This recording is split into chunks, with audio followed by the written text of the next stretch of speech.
last month as he was leaving a NATO summit in Turkey. The Washington Post reports this was a clandestine mission not previously known to reporters and some White House staff. NPR has not yet independently confirmed this. Here's Democratic Senator Richard Blumenthal speaking on CNN. There has to be a congressional briefing because it involves not just the safety of the president. I want to know what precautions were taken to make sure that all of the passengers on that Air Force One, which was judged too dangerous for the president to fly on, what precautions were taken to keep the staff and reporters on that plane safe. Senator Blumenthal called this matter surreal and added that the U.S.-Israeli war against Iran has made the world less safe. Authorities in Colombia say the death toll from Monday's powerful earthquake is expected to climb as rescuers scramble to reach people still trapped under the rubble.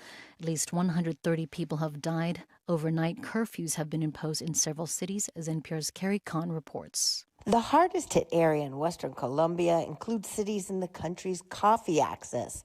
Mayor Mauricio Salazar of Pereira choked back tears to local media, saying the city of 500,000 will, quote, continue forward with the hand of God. In both Pereira and nearby Cali, Colombia's third largest city, an overnight curfew has been imposed to prevent looters and keep streets and roadways clear for first responders. Cali's Mayor Alejandro Eder says 40 buildings collapsed there, including 3 hospitals. Speaking to reporters alongside Colombia's newly inaugurated far-right president, Eder said 1,000 troops will be deployed throughout the city.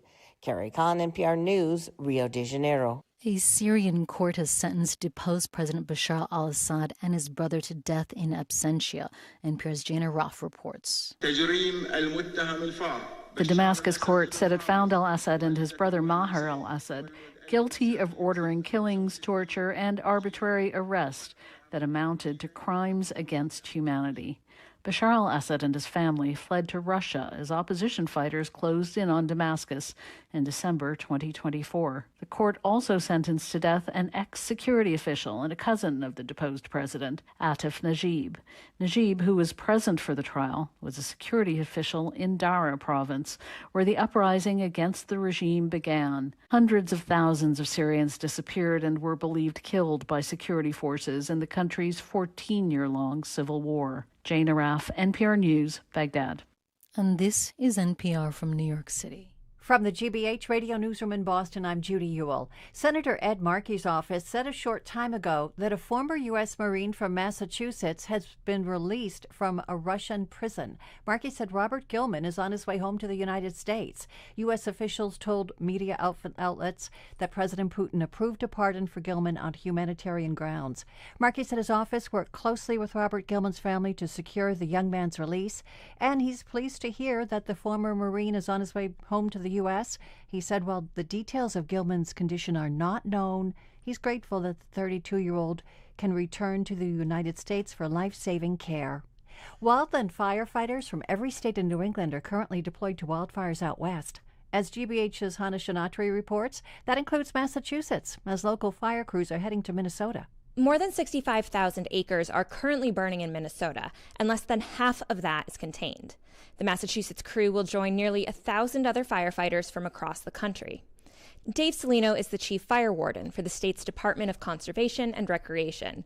He just got back from a rotation in Minnesota. He says the current demand for wildland firefighting resources across the country is at the highest level possible, and that's in keeping with the trend. It's not uncommon. However, it seems to happen more frequently lately over the last, half a dozen years or so. Climate change has exacerbated the hot and dry conditions fueling wildfires. Celino says he expects to keep sending local crews in and out of Minnesota well into next month. Hannah Shinatri, GBH News. It's sunny and 82 in Boston. Support for NPR comes from NPR stations.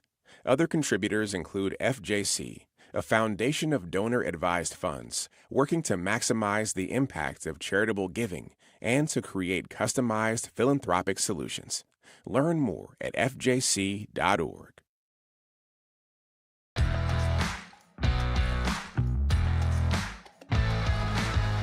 You're listening to BPR and GBH and NEPM, Jim Browdy and Marjorie Egan live from the Boston Public Library.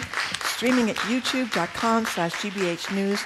Tomorrow we're going to be back here at the Boston Public Library. Seth Moulton, who is running to unseat Ed Markey in the Democratic primary for the Senate, is going to join us.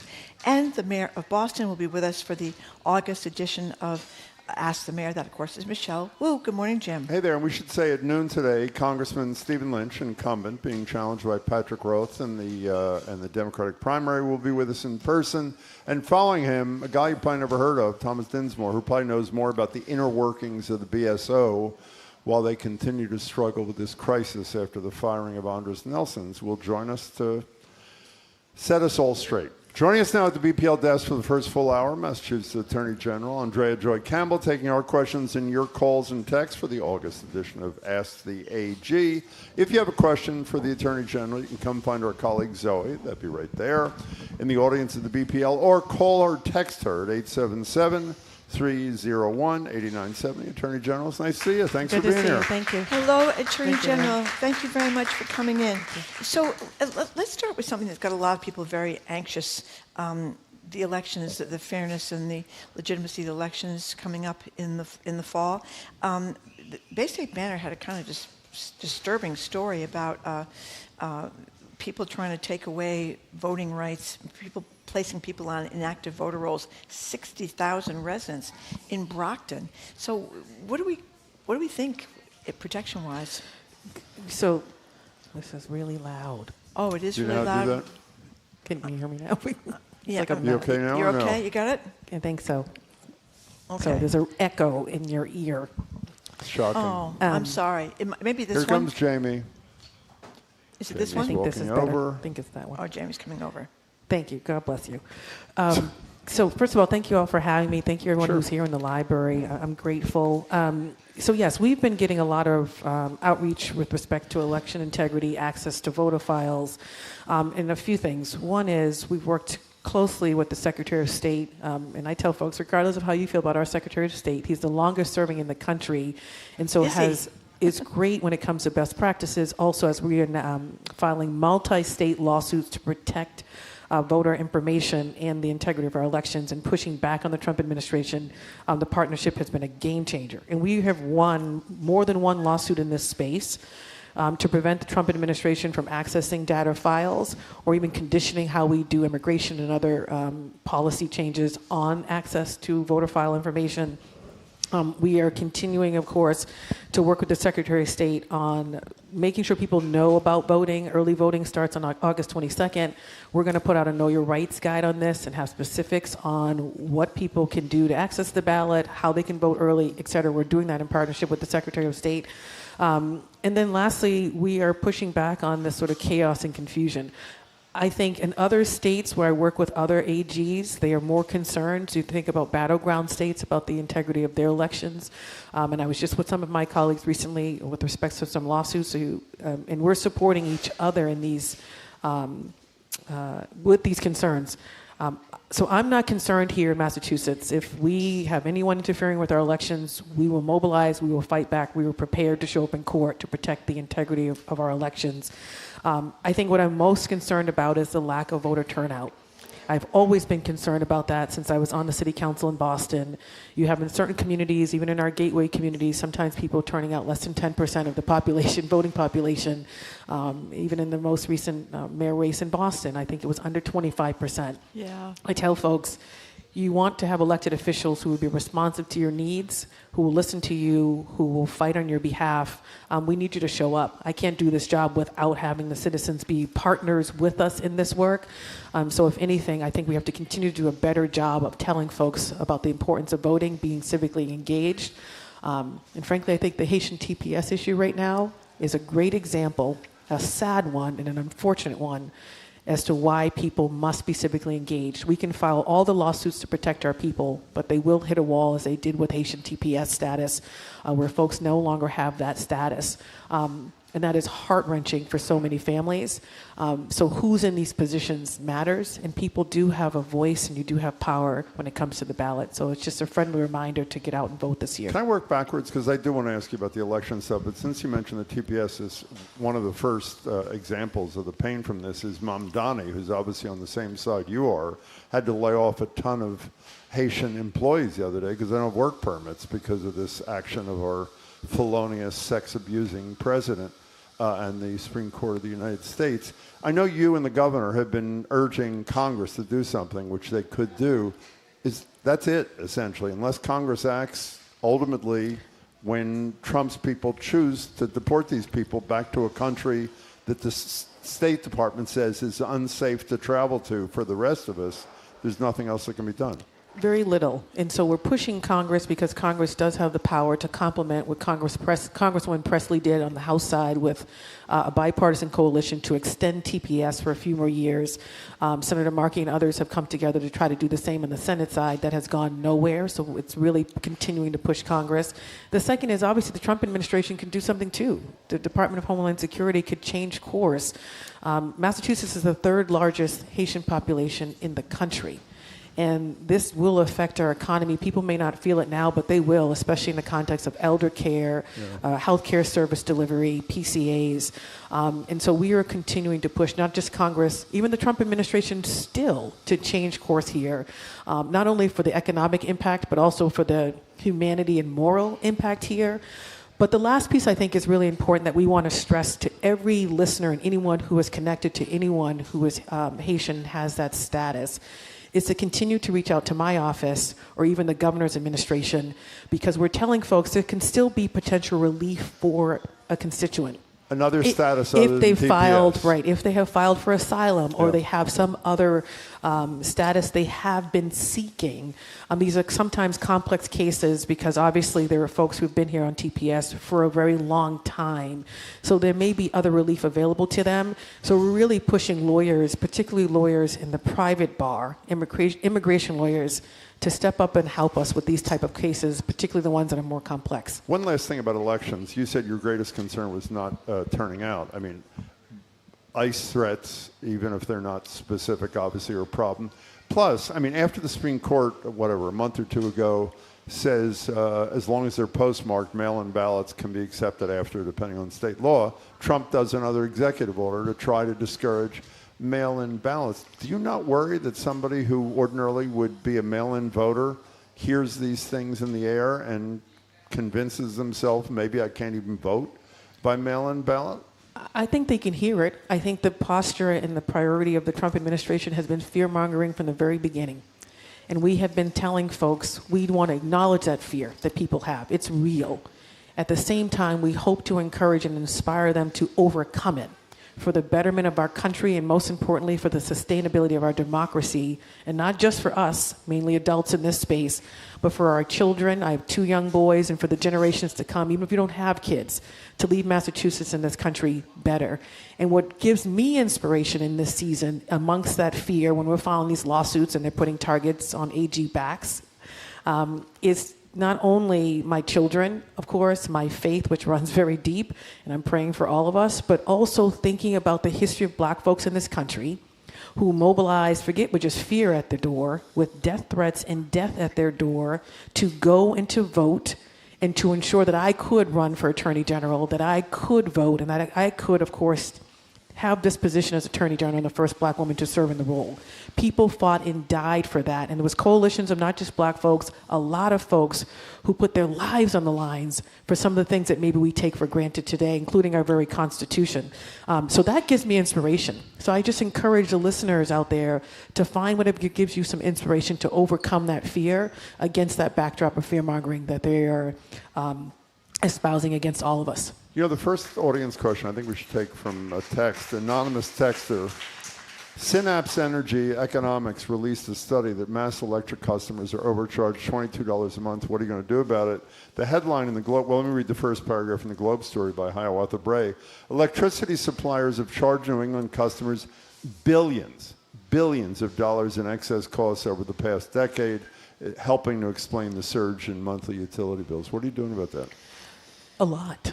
I will say one of my number one jobs is by statute of the laws that govern the Attorney General's office is the ratepayer advocate. So going to various proceedings to push back on utility companies, electricity companies, you name it, when they come to try to increase the rate for ratepayers. They have the ability to do that, but it has to be reasonable, and we are often in court pushing back through very complex cases, expert witnesses, to demonstrate at times that their request is not reasonable and is unfairly burdensome to the ratepayer. So we have saved millions of dollars for ratepayers where they would have had to pay a lot more without our advocacy, particularly when it comes to even when you think about competitive electric supply. We have been there since, I'm in year 4 as AG. Since year 1, pushing the legislature on changes that would make these industries more affordable. So whether it is, for example, even banning competitive electric supply, not for commercial real estate opportunities, because we see that is actually having an effect where it's reducing the rates. But when it comes to residential, it's going up. And some of their sales tactics and targeting poorer communities or communities of color, knowing that they are making a promise that their rates would go down when in fact they don't. So we have said it's so bad, the complaints are so bad, or our lawsuits aren't enough, because sometimes a company will file for bankruptcy after we win, that we think you should ban it. So we're pushing for that. There are other measures that we're working with the legislature. The competitive electric supply market for residential homes. We've been pushing that since year 1. Other ways in which we're looking at changes is obviously through some legislative solutions too, not just our enforcement work. And that is looking at ways in which infrastructure, for example, we call it the GSEP, but different types of initiatives that allow utilities to bring in some dollars for infrastructure improvements. But we're saying, wait a minute, are you really using those increases in the ways in which they were meant to be designed? Are those infrastructure projects needed? And if so, should the ratepayer bear the brunt of that? And in some instances, we've said no. So this is work we have put at the forefront.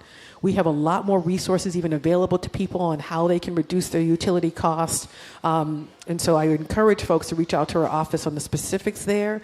We can have a whole segment. I can bring a whole team actually to talk about this portfolio of work that is meaningful and significant.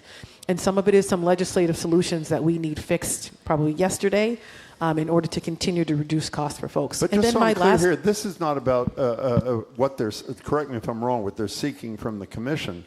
It seems to me, and please correct me if I'm wrong here, that they're cooking the books on what their actual cost is, according to this analysis. So what I'm doing is talking about the range of work that we do to lower ratepayer costs, because the majority of folks don't have a clue that we even have a whole division in the office that is directly responsible for this work.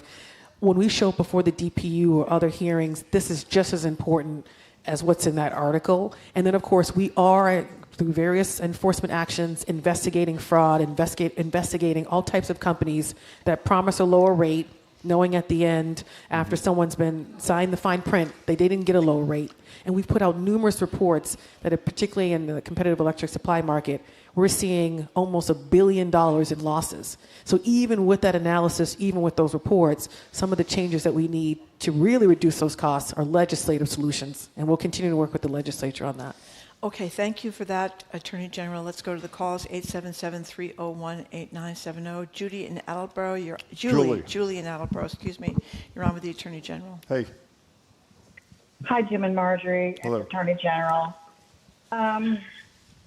I would like to ask why a company that is banned in every other state because it uses electric shock devices on neurodivergent children and adults is allowed to operate in Massachusetts.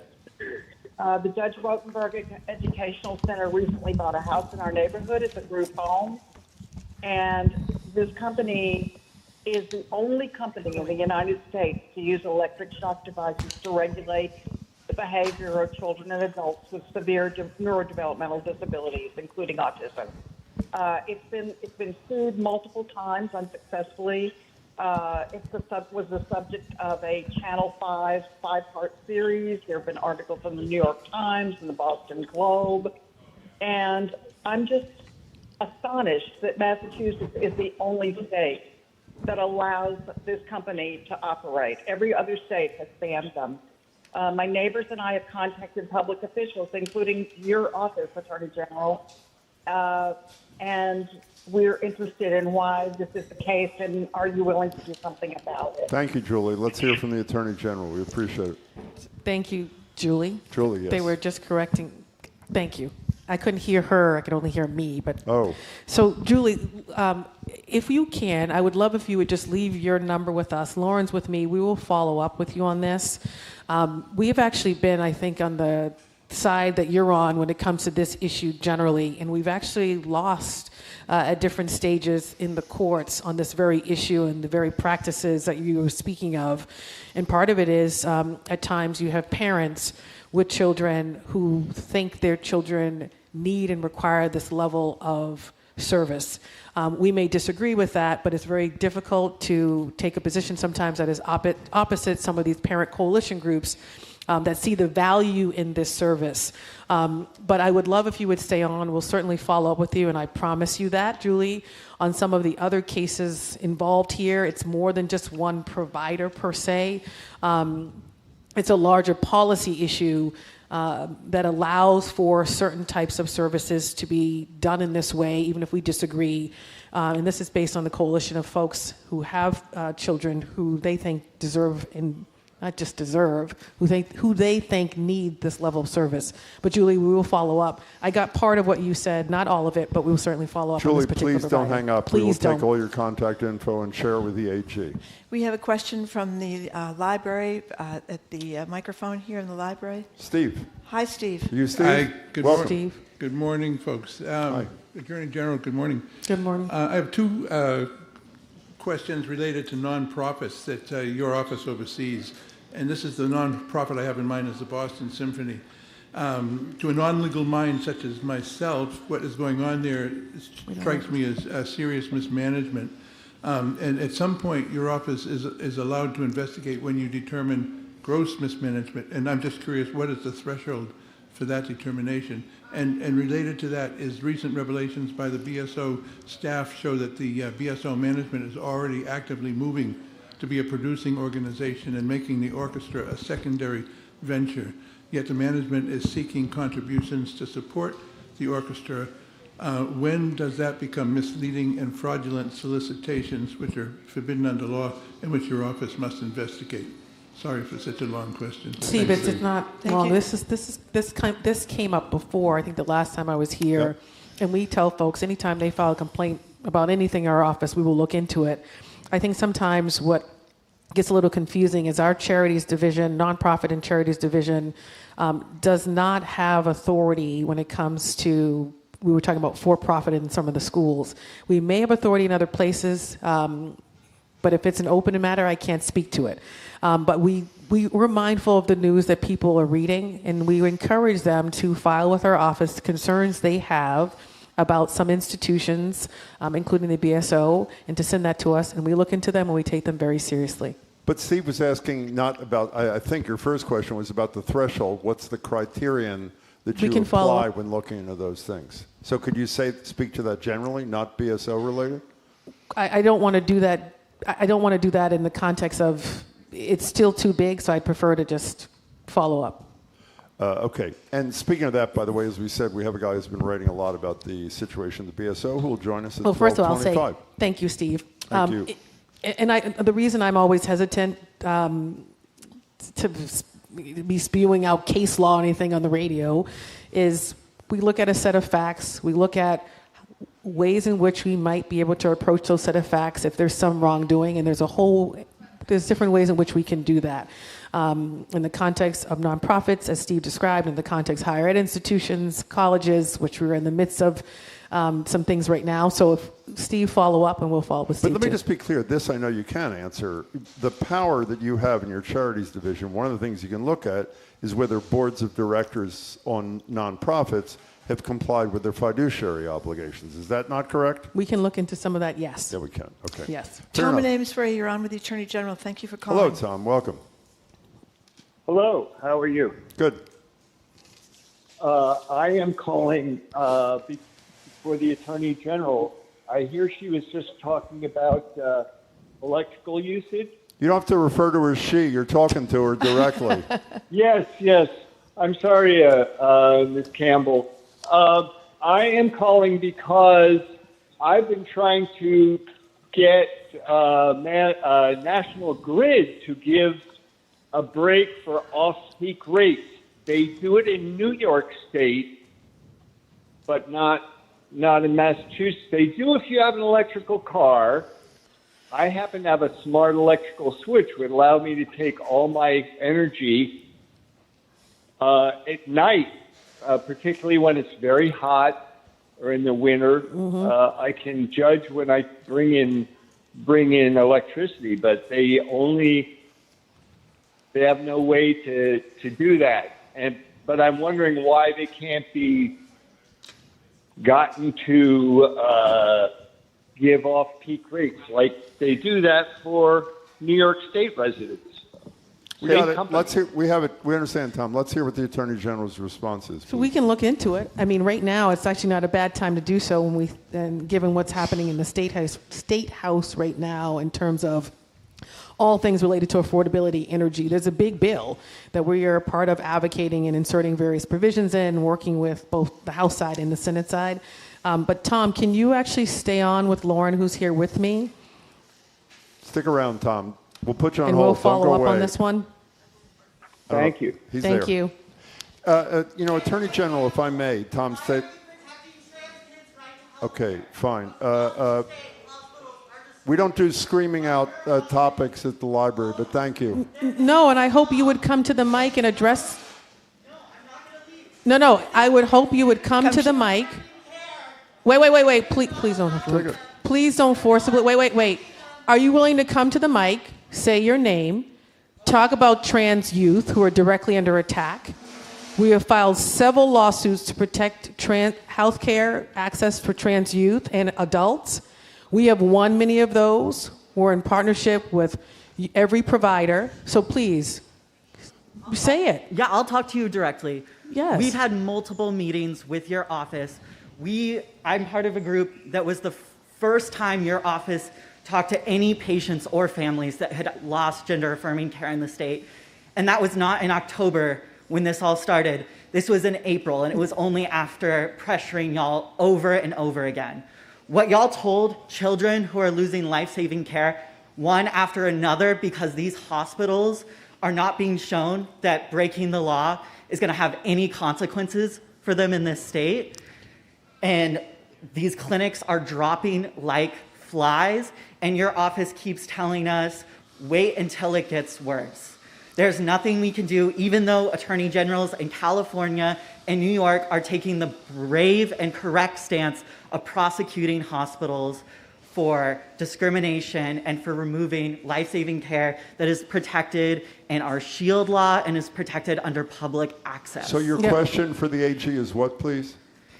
The question is, why are you waiting for future federal regulations that your office doesn't know when they're going to happen to prosecute and protect the right of health care for every child in our state? Thank you. So first of all, thank you for that. Number one is we have always taken the obligation of ensuring access to those in our trans community very seriously and unapologetically. Many other states, including the Democratic AGs, have not signed on to every lawsuit that we have filed to protect access to funding and resources for this care, including when the Trump administration tried to go after these providers to say we will take away Medicaid or Medicare if you continue to provide gender-affirming care. We have won those lawsuits and we will continue to. We also have to make it clear that right here in Massachusetts, as of even right now and today, every single person that is choosing to get gender-affirming care or any type of health care is still eligible to do so here in Massachusetts. It is still legal. It is still lawful because of our advocacy and the advocacy of you, hospitals, community-based providers, et cetera. The third piece that may be a little different, and this is where the sticky point, I think, is we could choose to prosecute our own hospitals here. And I don't think we're there yet. And why? Kudos to New York and California. I work closely with AG James and AG Bonta. The last thing I think is helpful right now is if you have organizations, including Children's Hospital, Bay State, Fenway, doing the best they can under a federal regime that is targeting them every single day, including their providers, with attacks, personally, professionally, seeking to take and rip away their resources, not just for gender-affirming care, for every healthcare resource you can think about, working against them, targeting them. I think the federal administration wants us to be doing this. And what is this? Our coalition dividing and one group of folks working against another. And so what I think... This is not the way it works. Can I finish? I let you finish. We're not... I let you finish. Go ahead, Attorney General. And so I do not think we're at a stage now where I should be prosecuting a community-based health organization or Children's Hospital or others who are doing the best they can. What I do think we can do is tell them what their legal rights and obligations are, which we have. And many of these providers will come back online because of our advocacy. And then the last piece I think is really important is anyone who is not getting the care that you say and I know they deserve and that is legally accessible to them here in Massachusetts, let us know.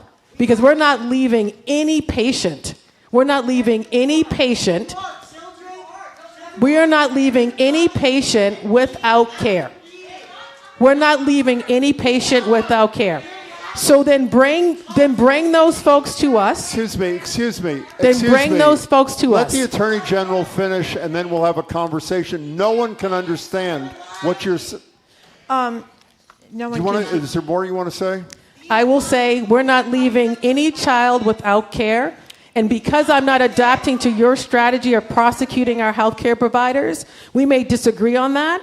And that's unfortunate. We can't agree to disagree. But let me tell you this. We will not leave any care without care. Excuse me. If you want to make... We ordinarily don't do this. If you want to make... Excuse me.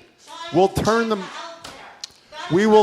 mic. The mic is not on. No one can hear a word you're saying. We'll turn it on. Okay, This is no point. I'm sorry. Here's the last chance. If one of you wants to make a follow-up statement, we'll turn the mic on. We will gladly hear it. I'm sure the AG will too. I think what would be helpful is give me a complete list in confidence to my office, and you're in touch with our office because we have a roundtable discussion and we are meeting with you regularly. Give me a list of every single person and every child in this state who is not being able to access gender-affirming care, and we will make sure that they get the care. Children to these meetings, and your Attorney General staff has looked them in the eyes and told them there's nothing they can do because you don't believe in standing up to hospitals and clinics and holding them accountable. You would rather play buddy-buddy with them and protect them against our own civil rights laws. Okay. They are not doing their best. They are stomping their feet on the most vulnerable people, families who have moved across the country to get this care, and you're inviting them to your Pride events instead of saying, these are our laws, and this is what we're going to do. No, we've made it crystal clear what the laws are, and let me tell you, they have not been happy with that. We've made them crystal clear. So I need from you all to let me know, right now, as of today, every single person in the Commonwealth of Massachusetts that is not receiving the care that they need. Okay. And we will make sure that that does happen. Okay, we're going to take a break. We're interested. Thank you. We're interested in talking to you, and the Attorney General is interested in talking to you. We'll take a break. We'll be right back with the AG.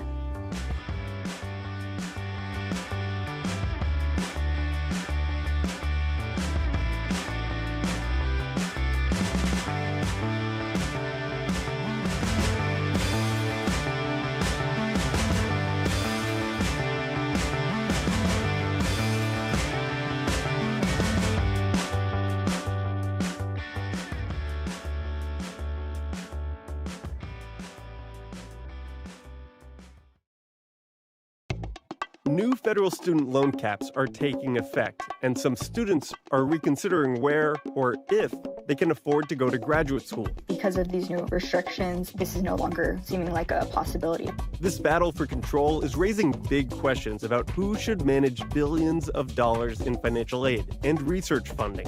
I'm Kirk Carapezza. We're examining the growing power struggle over the future of American higher education on the latest episode of College Uncovered.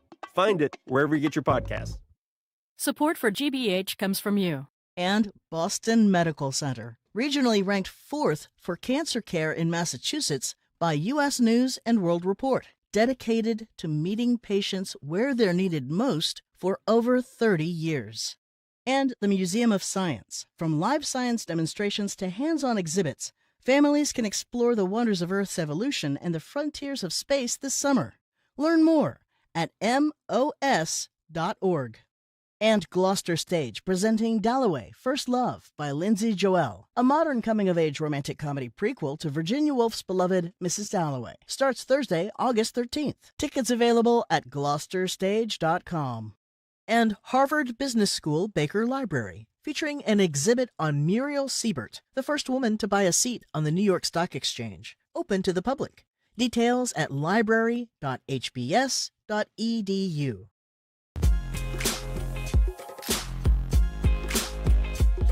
Welcome back to BPR, GBH, and NEPM. Marjorie Egan and Jim Browdy live at the library, streaming at youtube.com/GBH News. Tomorrow at the library, Congressman Seth Moulton, who is obviously challenging Senator Ed Markey, and Mayor Wu from noon to 1.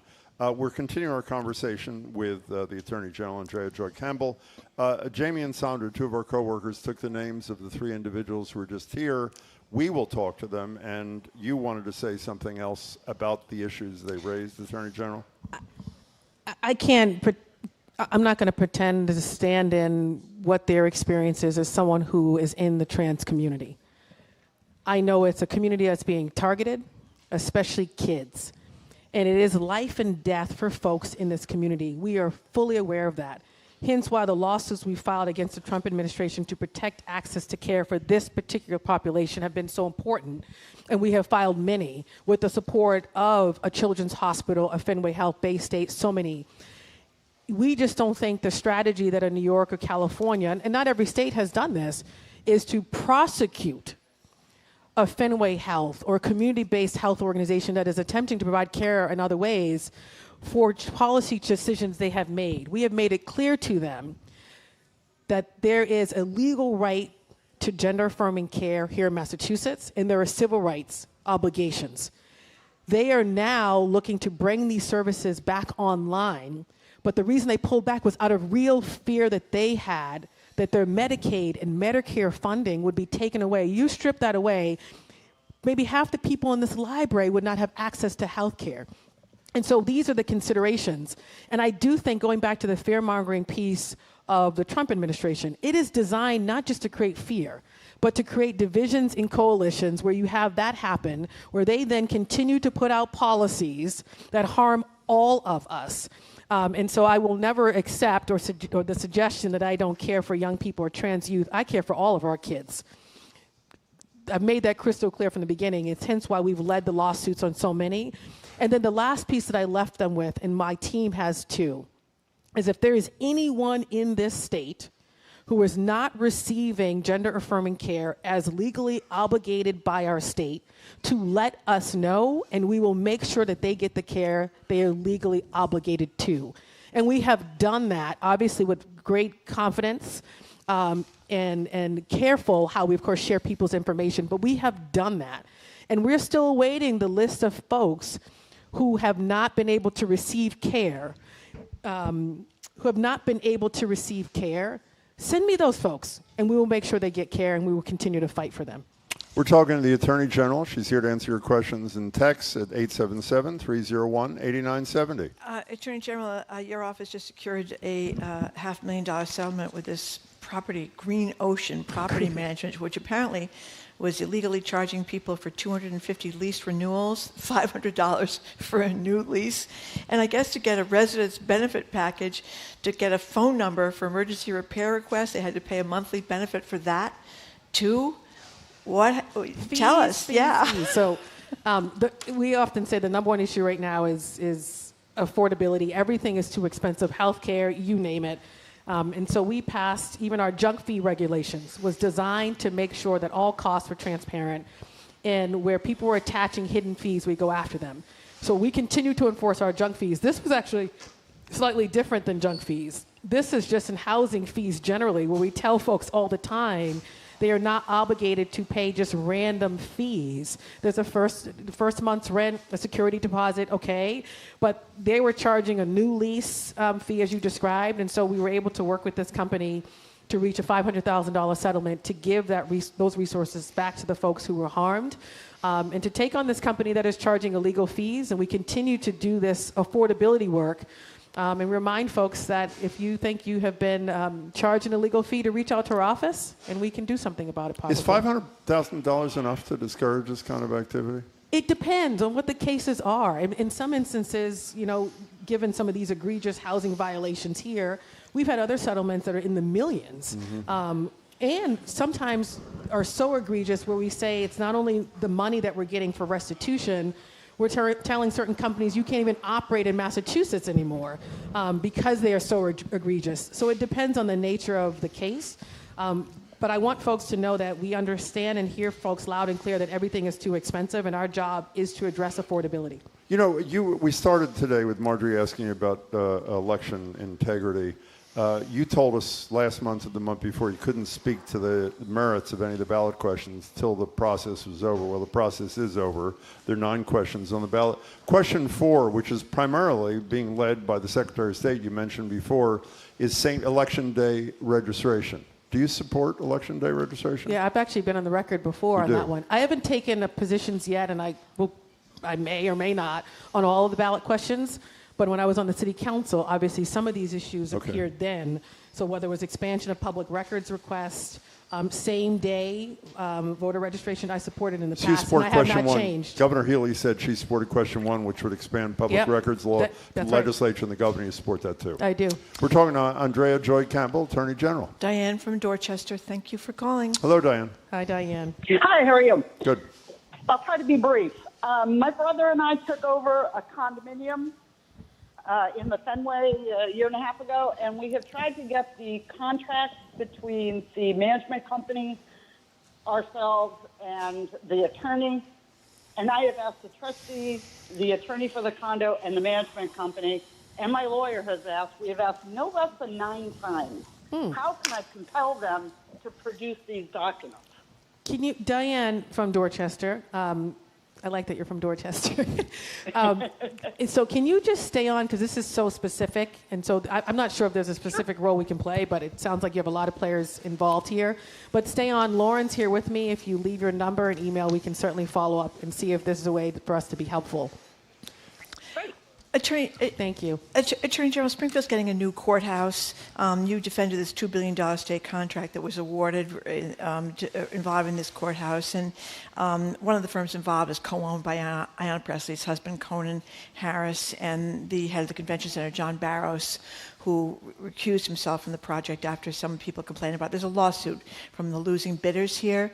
What they're asking for is an independent investigation because of it being the Congresswoman's husband and John Barros, who's now the head of the Convention Center Authority.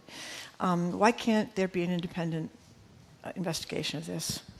So I'm glad you asked this question, because folks don't know that we represent state agencies when they are sued, almost all of them.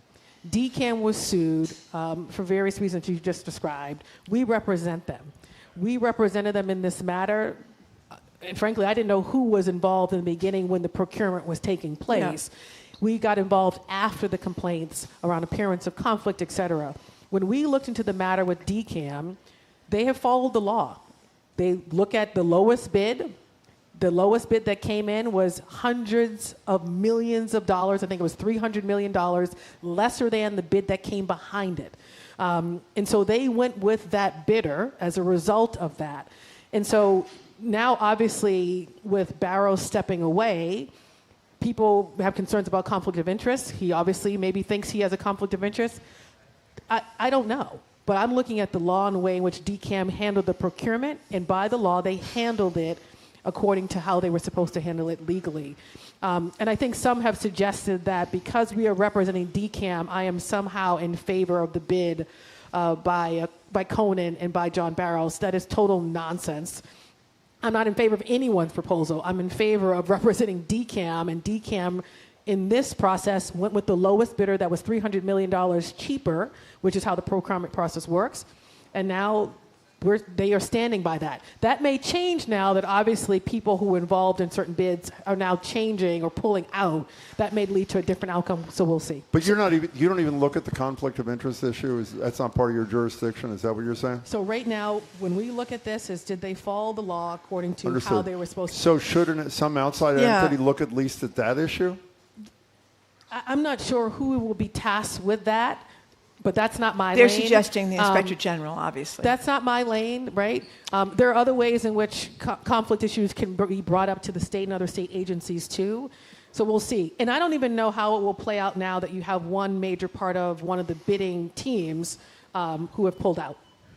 Okay, so you're basically saying somebody else has to look. You're not going to order a conflict, outside investigation of this. Somebody else has to do it. No, my job is just to represent DCAM. Okay. If DCAM, the state agency, did something illegally or fraudulently, then that's different, right? Then there's a conversation between me as their potential lawyer to say, if that's the case, then how do we reconcile that? Which is common sometimes, not common, I should say. It does happen where a state agency has been sued and I represent them and we look at the facts of the case and legally we say, wait a minute, you did not follow the law here. And so we either have to come to a conclusion of relief, settle this case, agree with the other side, and handle it appropriately. Can we talk politics for a second? No. You know that there are a lot of your fellow Democrats who are decrying the fact that people like Abdul El Sayed, who just got the Democratic nomination for the U.S. Senate for Michigan, won the nomination there. This woman Hong is likely to win the nomination for governor of Wisconsin. Some of the primary races in New York City for Congress. Are you concerned about the, quote, direction that some part of the Democratic Party is taken, or are you comfortable with the expansion of the base? I don't even give that thought. And this is what I mean by that. I wake up and I say my job as Attorney General is to go in and to protect the rights of our residents and the economic interest of the Commonwealth, and to protect our great state, and to ensure we're addressing the issues that people care about the most. And that is everything having to do with affordability, using our tools there, everything happening at the federal level with the Trump administration that is undermining our state and trying to take billions of dollars. And I do that work regardless of what political letter is by someone's name. Yeah, I don't care if you're a D. Your job would be a lot Jim? easier, would it not, if there was a Democratic House and a Democratic Senate that was able to stand up to Trump's excesses? I don't care if your name is, if you have a D by your name, an I by your name, or an R by your name. That's how I do my job, seeing the humanity in everyone, and of course, delivering for real people. Yes, I do recognize that there are partners in this work with us, and then there are those who are looking to work against us. Our over 60 lawsuits demonstrate that the current president and federal administration are working against us. TPS, Haitian TPS, is one example of that. Everything having to do with affordability. They're nowhere to be found. If anything, they're undermining that work. Great example, the tariffs conversation. That tariffs conversation, you had people standing at the border in Canada trying to determine the cost of steel. Because of that uncertainty, we had affordable housing projects, we need more affordable housing, being stopped as a result. So I'm going to stand against anyone who gets in the way. When Biden was president, there were things we worked with Biden on and then things we didn't. Right to repair was one example. We passed that here in Massachusetts. The Biden administration got it wrong and was working against us. We had to then work with our federal delegation, I see Congressman Lynch here, our federal delegation to get an agency to reverse course so that we could implement right to repair. So anyone who stands against what we're trying to accomplish, but the two things I think that keep me up at night maybe is the lack of voting. People not really seeing the value in voting and us trying to get past some of the noise to say there is value in your voice and in voting. You have an attorney general who's looking to do real things on your behalf. And then the second is the extremists on all sides where no one's hearing anyone. It's like the screaming match. I said, I'm not going to scream back at you. We agree to disagree. But the extremists on all sides where no one's listening to each other, and frankly, I think is so disconnected from what the average person is talking about. So my goal is less about what's happening, more about connecting to real people on the ground and delivering for them with the tools that I've been given. So you're not going to be involved in any Democratic, Thank you for that. candidacy of any Democrat running for Congress or the Senate, United States Senate? Right now, I'm up for re-election. No, I so I'm heard hoping that, to keep yes. my job. Speaking of that, by the way, since you brought that I up, hope you vote September and in November. That's right. Can we talk about November for a second and you, not other people's races? And I should say, we have a great federal delegation that we work with, obviously, that is on the right side of the issues we care about, including you think about Haitian TPS, you think about everything having to do with affordability. We have a delegation that or even folks being picked up unlawfully, we can call them and they can get our people returned.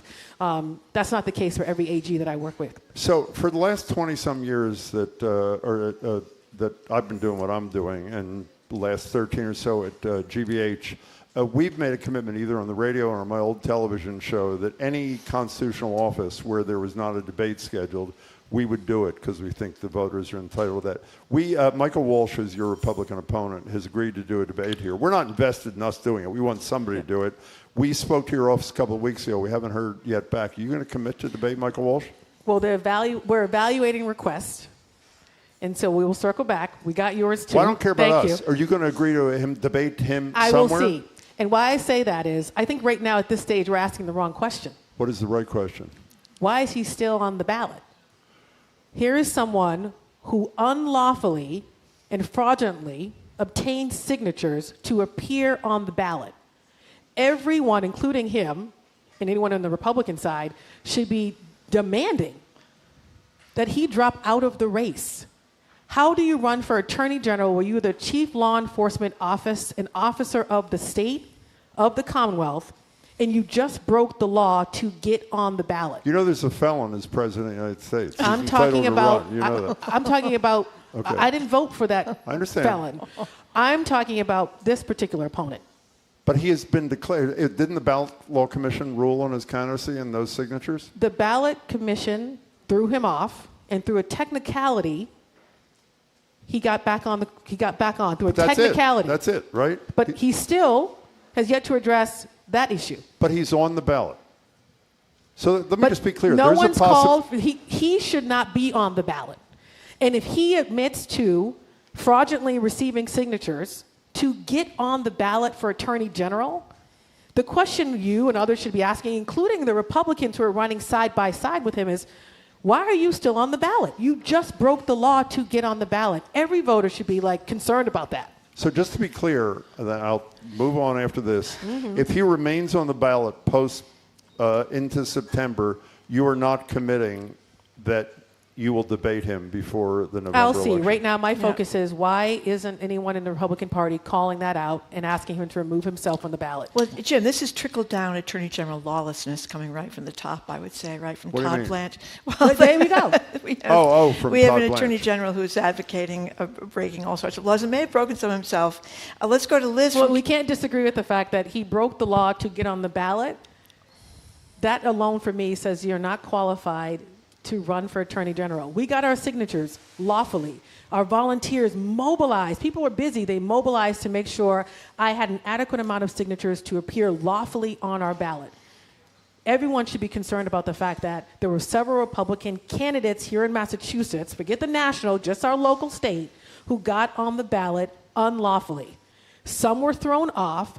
Others were not because of a technicality and how they were certain, how they were given notice. But at the end of the day, he got on the ballot unlawfully, and he should not be on the ballot. And he should remove himself. Yeah, there's a story in the Herald and the Globe in the last 2 days about Rachel Rollins, the former and current candidate for the DA's office, having fraudulent signatures. She's not directly being blamed, but there's some Chelsea city councilors who are saying that they never signed her petition, and they're all on there. Should she be knocked off the ballot too? If she fraudulently got on the ballot, yes. But this guy has been found not to have fraudulently got on the ballot by the Ballot Law Commission. No, that's not true.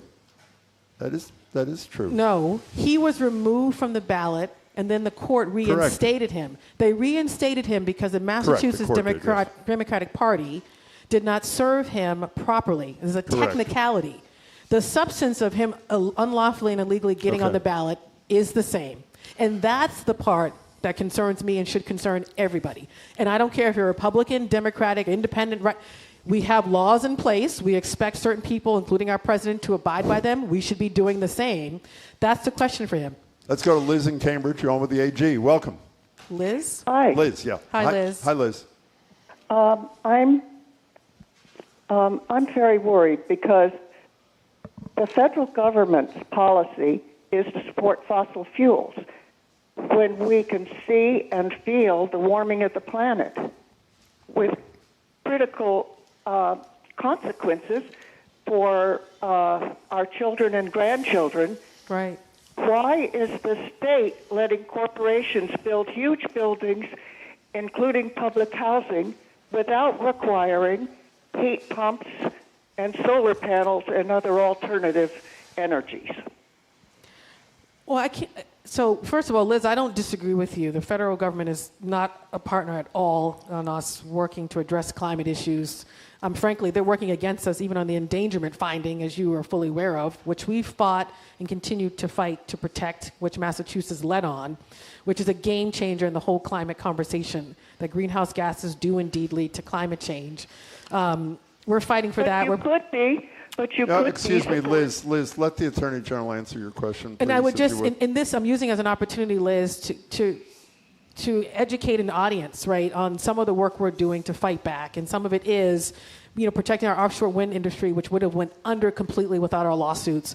So on the building piece, there is ways, I think, for the state to do that. Even at the local level, when I was on the city council in Boston, there were ways in which, as we were navigating conversations on development projects, to allow for developers to work with them to be actually green forward, we would say, to put in certain proposals and policies to make their buildings more climate friendly, more green, and developers did that. And there was a willingness to do that, especially if you could cut some of the bureaucracy in bringing on housing, for example, online sooner. So I know it's happening in some parts. It may be municipalities handling it differently. So there's an opportunity, I think, for the state to address it. It wouldn't necessarily be out of our office, but it could be out of EEA and other state agencies to push for some of this, along with, of course, building code changes that are also applicable here, too. Okay. So I don't disagree with you, Liz. I know we're running out of time. I don't disagree with you, Liz. I think we're moving in the right direction. And certainly there's a lot more we can do. Liz, thanks for the call. Appreciate it. I wanted to fit this in because this so upset me. Every time there's a school shooting, a lot of people that are anti-gun control say it has nothing to do with the guns. It all has to do with mental health. So after a bunch of these shootings, Congress approved $1 billion to bring all these mental health professionals to U.S. schools. And now the Department of Education wants to get rid of all these grants. You're one of the attorney generals that's fighting it. Elaborate on what's happening here. So whether it's mental health grants in the context of Department of Education, there are other agencies too. We have several lawsuits to protect access to mental health grants coming to our state, including school districts and others. But on your larger point, it's not just one thing when you talk about a school shooting. Mental health grants, mental health support's absolutely critical. There's a mental health epidemic in Massachusetts in this country. It's even why we're taking on big tech, why we have lawsuits against a Meta and a TikTok for everything they're doing to perpetuate that mental health epidemic, right? It's the reason why we have legislation right now to hold them accountable. At the same time, we know our gun rights here in Massachusetts work. People are modeling their gun rights in other states on what we have here because they're so progressive, and folks are coming after them. We are frequently defending and helping other states defend an assault rifle ban, for example, and other ways in which to protect our folks. And people have done the numbers to correlate progressive gun law states with lesser school shootings compared to other states that don't. So you need those too, and there's a way to do it while still protecting the Second Amendment. So I think it's just a matter of shifting the conversation to your point. And then, of course, we'll continue to fight for mental health grants. We need more resources in this space, and some of our lawsuits will do just that. Attorney General, you mentioned earlier this horror show around TPS, particularly around Haitians in this country and what you're doing. The New Bedford Light, which is this wonderful pop-up news organization, obviously in New Bedford, it took a look at staffing in nursing homes. Let me read a little. Half of the state's nursing homes failed to meet one or both of the state's minimum, meaning statutory minimum staffing standards last year. Most for-profit facilities were out of compliance. Most non-profit facilities were in compliance. What are you doing about these violations of minimum staffing laws? There's a lot we're doing through our Medicaid fraud unit, which Well, I was about to say something. I better be careful because we're... Oh, say it. No, say we're it. under review. I'm going to leave that alone. So, a lot. And I think it actually becomes even more challenging for for-profit. I'm sure the Congressman will speak to this. You're seeing more for-profit players in elder care services. And sometimes it's even difficult to figure out who the who is behind the company name to hold them accountable for some egregious acts. But our Medicaid fraud unit has done tremendous work in this space, so there's a lot of compliance that we have to do. In addition to that, we talked about this before. We have cases where we're winning millions of dollars to give back to the state because Mass Health was defrauded, and we're continuing that work. We're also holding folks accountable. We're putting in compliance monitors. But then the backdrop is, in certain parts of the state that make it more difficult, is if you were to close that facility that is under compliance by our office or by independent compliance monitor where we've gotten millions of dollars back because they've defrauded the state, if you close that facility, there's no other place to send those patients. And they know this. And so we're looking all the time creatively of how we push back to hold people accountable for this egregious behavior. And this is where obviously some legislative solutions might become in place. And this is also where the feds play a critical role too, including the U.S. Attorney's Office, that we work well with on some cases. And so we'll continue to do the best we can in this space. You only have a minute or so left. Marjorie was too shy to ask this question. She wanted me to ask, have you ever snuck out of an event by hiding in a catering truck to get away from the... A lot of people want to know. How many times have you done that? Yeah, we heard it happen. Raise your right hand and tell us if you've ever done that. Is that, you ever done that? That'd be a no. No? That'd be a no. No, okay. But I will say just two things. I love my job, and I'm going to continue to get out here to earn the support of voters this year in this election because I want to keep it and fight on your behalf. The second is, and I said this in the context of Haitian TPS, I think we can all go about our lives and our days sometimes just immune to all that's happening around us. The Haitian TPS issue is a major one. You had folks who came here lawfully, who started families, who worked jobs, who were not committing crimes, even though folks would suggest that all immigrants are somehow committing crimes in Massachusetts. That's nonsense. And now you have families or parents who are sitting maybe in their living room trying to decide if they leave here because they no longer have status and go back to Haiti, where the State Department, as you said, says we should not travel to. And if they then leave their child who was born here and is a citizen here, leave that child behind or take that child with them. Do this emergency planning. That's unacceptable in the great state of Massachusetts and in this country. And the best thing about Massachusetts is we have rich histories of Irish, Jews, Italians, you name it, who came here for a better choice, a better life, because of the circumstances that exist in Haiti right now. All of us have an opportunity to play a role here, even if we just went on our Facebook and said this is wrong. That's saying something, but we need to say something. So thank you all for having me. Can we ask you one last favor before you go? We're going to, as I said, meet with those 3 young trans advocates who are here. Can you share with us what you're able to after... if they reach out to you, whatever you're permitted to share with us, we'd appreciate you doing. Absolutely. Thank you so much. It's good to see you. Thank you very much. Attorney General Andrea Joy Campbell. Yes, we have been speaking with the Attorney General. Obviously, we very much appreciate your coming in to talk to us here and our listeners. We say goodbye on NEPM. Make sure to tune into the fabulous 413. They start at 3 o'clock this afternoon. We're going to keep going here in Boston. Coming up after this quick break, we're going to talk with Boston Congressman Stephen Lynch, who is facing a Democratic primary challenger this fall. He's going to join us here at the Boston Public Library. I'm Marjorie Egan. He is Jim Browder. You're listening to BPR and GBH and NEPM live from the Boston Public Library and streaming at youtube.com/GBH News.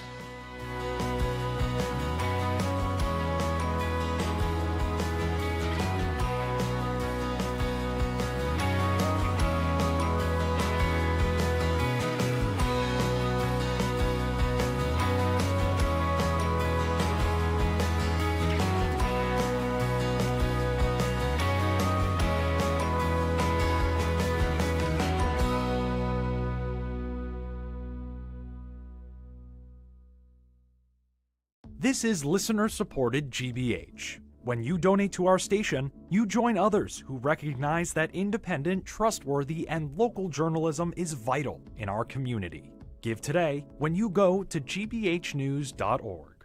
Funding for our programs comes from you And Cambridge Trust, a division of Eastern Bank, offering business and personal wealth management and private banking services, investing more than $240 million in local communities since 1994. More at CambridgeTrust.com.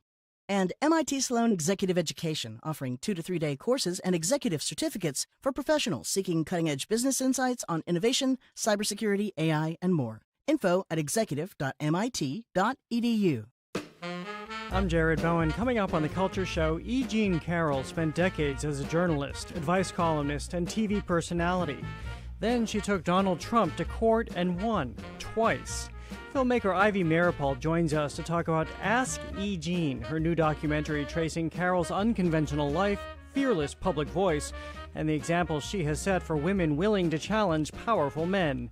That and more on The Culture Show today at 2 on 89.7 GBH. You're listening to 89.7 WGBH HD1 Boston. Online at gbhnews.org. GBH News. What matters to you?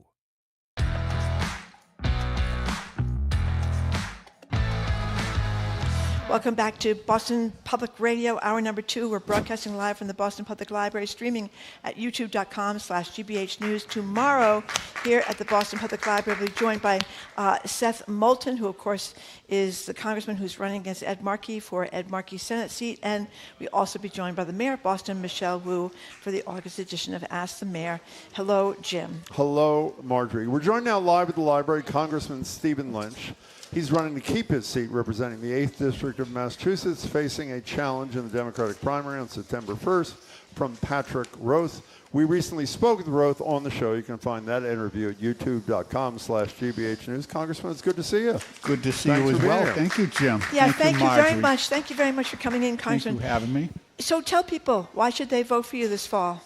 Well, I think every member of Congress brings a different perspective and different strengths to Congress. In my own case, grew up in public housing. Family was very poor growing up. I know that experience. The fact that we had a roof over our head was not a given when I grew up. So naturally, I become very active on housing issues. Right now, I think I have more public and below market rate housing being constructed in my district than any other congressional district in America today. We're probably over 5,000 units right now. Some of them just finished, but others under construction. I was an iron worker for 20 years, so I strapped on a pair of work boots. I know what it's like to live from paycheck to paycheck and work hard for a living. As a union iron worker, I became an executive board member for the iron workers in my 20s, became president of the union before I was 30. You don't have that perspective in Congress in any significant way. I think there might be 3 people who worked in construction or worked in union environments in Congress right now. So I bring that perspective. As a result, I'm a vice chair of the Labor and Working Families Caucus. So I think I bring a lot of perspectives. When you think about representative democracy, we hope that we bring the life experiences of the people that we represent. And I think that I do that. And I think that it has certainly informed my choices in Congress on the issues that I work on. Like I say, on public housing, on worker safety, on pensions, on health care, on different issues that affect a lot of constituencies that don't have personal connections with their representative in Congress. So I think I bring all of that. Also, to be honest with you, I've educated myself. I went to college nights and weekends. I've got my engineering degree. I went on to law school, Boston College Law School. I was a labor attorney representing workers before the National Labor Relations Board. Went to Harvard, got my master's degree. So, I've tried to round out my education so that I not only bring those experiences, but also I bring the skill set necessary to effectively represent the people that I. But you don't want the voters to hold Harvard against you. We know that. No, I usually leave that out. But. Congressman, if Roth was not running against you, do you think he'd be a good member of Congress?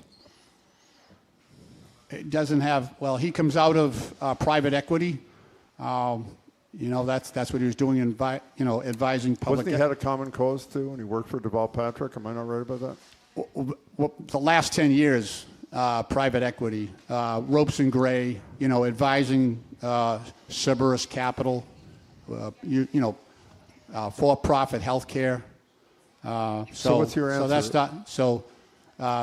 No, I think there are a lot of I think that any member of Congress, and I'm not criticizing Mr. Roth in this, should have some experience serving in a position of trust, right? So I was president of my union. I was responsible for their safety and their welfare. I was a state representative. I represented 35,000 people there. I was a state senator, represented 140,000 people there. People had a sense of my performance in positions of trust. I think that anybody who wants to represent close to 800,000 people, 18 towns, 3 cities, should have some experience especially in a legislative position, to demonstrate that they can handle that trust and handle that responsibility. And so we have a lot of young members in Congress, but many of them have been mayors, have been state representatives, have been state senators, have been in positions. Ocasio-Cortez was a bartender. Yeah. How's she doing? I think she's doing okay. I think she's been there 10 years now, though, so she's had a learning curve. Can I ask you about one of my understanding, are you the ranking Democrat on the AI subcommittee?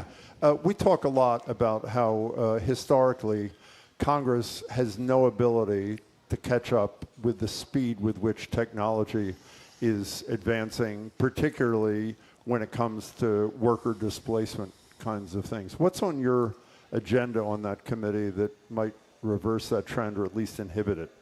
Well, I think you're absolutely right. The pace of change in that technology is just breathtaking, the velocity of change. Congress is not an adaptive organization. I think we'd still be wearing powdered wigs if we had a choice, So we are grappling with the difficulty of keeping up with AI, but that's only part of the problem. The other problem is that under our campaign laws and finance laws, these huge industries of over $5 trillion in capital strength are able to pump money into the electoral process and shape the legislation that goes through these committees. That has happened with crypto. Crypto pumped $237 million into the campaigns in Congress and got the bill that they wanted. And that was Democrats and Republicans. And that's happening right now with AI. These big AI, NVIDIA, a bunch of these other companies, Anthropic, are coming in. They're using the same power and influence, magnified by 10 times, in order to gain light touch regulation of the AI industry. And that's an existential threat to humanity, in my opinion. We're talking to Congressman Stephen Lynch. I was joking before you came on the air about how I remember you calling in from Iraq many, many years ago from the war there, and I joked about how possibly do we get so old, Steve Lynch? It's amazing. This has happened to us. That's a big theme in this race. Seth Moulton is talking a lot about Markey's age. He's older than you, I realize that. But that is a big issue. A texter just says, you've been there for 25 years. Republicans control the House. Trump is president. The Senate and Supreme Court are leaning to the right. And so why should you deserve another term with the Republicans seeming to run everything, and you've been there for a long time? Well, that's the nature of democracy. How did they get to run? How did they get to run the House, the Senate, and the White House? I think, I think politics is very much in the extremes right now. You've got an extreme left and an extreme right. The American people tend to vote for the party that they feel is less of a threat. And so, look, I'm a moderate, right? And the ruling party in this country is the party that captures the moderates, captures the middle. Joe Biden's success was his ability to capture the people who elected me, the moderates. I think we actually need more people in the middle. This division, the extreme right and the extreme left, you do need people at times to bridge that gap if government is going to work. So I think we need more people in the middle to give that strength to the Democrats so that we can actually be a party that governs and not simply a party of protesters against, the loyal opposition against the party in power. But when people talk about the moderates and progressives, you look at what a lot of the progressives are talking about all the time. It's like universal health care. A lot of people are upset about that. They're talking about housing. They're talking about child care. Mandami, that, the president has called all sorts of terrible names. He's getting child care into New York City. He's got these, he's going to open these grocery stores so people can have city-operated grocery stores. So those are the affordability issues that progressives have been emphasizing much more than moderates, and certainly in Mandami's case, achieving more. Well, There is a certain appeal in some parts of the country for the democratic socialists, no doubt. I think it's spotty, though. I don't think that plays in huge swaths of the country. I think it frightens people. Sure, I think people express frustration at the cost of housing across the board. We have been able to. We just recently did a major housing bill. A lot more needs to be done in a bipartisan fashion, but I don't think abolishing the Senate or abolishing prisons or defunding the police. I don't think that's going to sell in some parts of the country, and I think it may result in us fumbling away our chance right now to regain the House and regain the Senate, and it depends on the candidates who we put forward in 2028 as to whether we might be able to recapture the White House. Can we stay with 2026 for a second? Sure. You served with Congresswoman Stevens, who lost the primary narrowly to Abdul El Sayed in Michigan, and obviously a lot of the issues you raised are being raised by a lot of people in your party. Would she have been a better Democratic nominee in your opinion? I think she would have had a better chance to become a U.S. Senator. Yes, yes, I Can do. we, Marjorie just mentioned universal health care when she was talking a minute ago. One of the criticisms of you by your challenger is in 2010, I think it was, you voted against the Affordable Care Act. Do you want to respond to that criticism, please? Sure. Look, the Affordable Care Act has not performed well. So it has not made... So right now, today, we've got 7%. It was supposed to be our national health care plan. Today, we've got 7% of the population in the United States on the Affordable Care Act. We have 93% of the people who are not on our national health care plan, and that's because it's too expensive. Several years ago under Joe Biden, we did simply pump $137 billion to pay the high premiums that people couldn't afford. So right now, we're grappling with Medicare for all. We're going to have to reconsider, how do we redesign this to succeed in covering the people that we were trying to cover under the Affordable Care Act? When you say grappling, is that something you support, Medicare for all? I think we need to embrace that. I think we need to figure out a plan that we can that actually is sustainable and affordable. But I would certainly be open. Certainly, the Affordable Care Act didn't work. We did not bend the cost curve on the Affordable Care Act. Not only can't we keep our own doctors, we can't even keep our own hospitals. You seem to be saying, and I surely don't want to put words in your mouth, if the Affordable Care Act wasn't law and was proposed right now, 16 years after you voted on it, you'd vote against it again, based upon what you know. Is that a fair statement? Well, I'll go back to the facts, not just speculation. So there were two versions of the Affordable Care Act, the one in the House. One important thing it did was it took away the antitrust exemption from the insurance companies. So an antitrust exemption allows you to act in restraint of trade. It allows you to avoid competition. So in the first version that came out of the House, we took the antitrust exemption away from the insurance companies.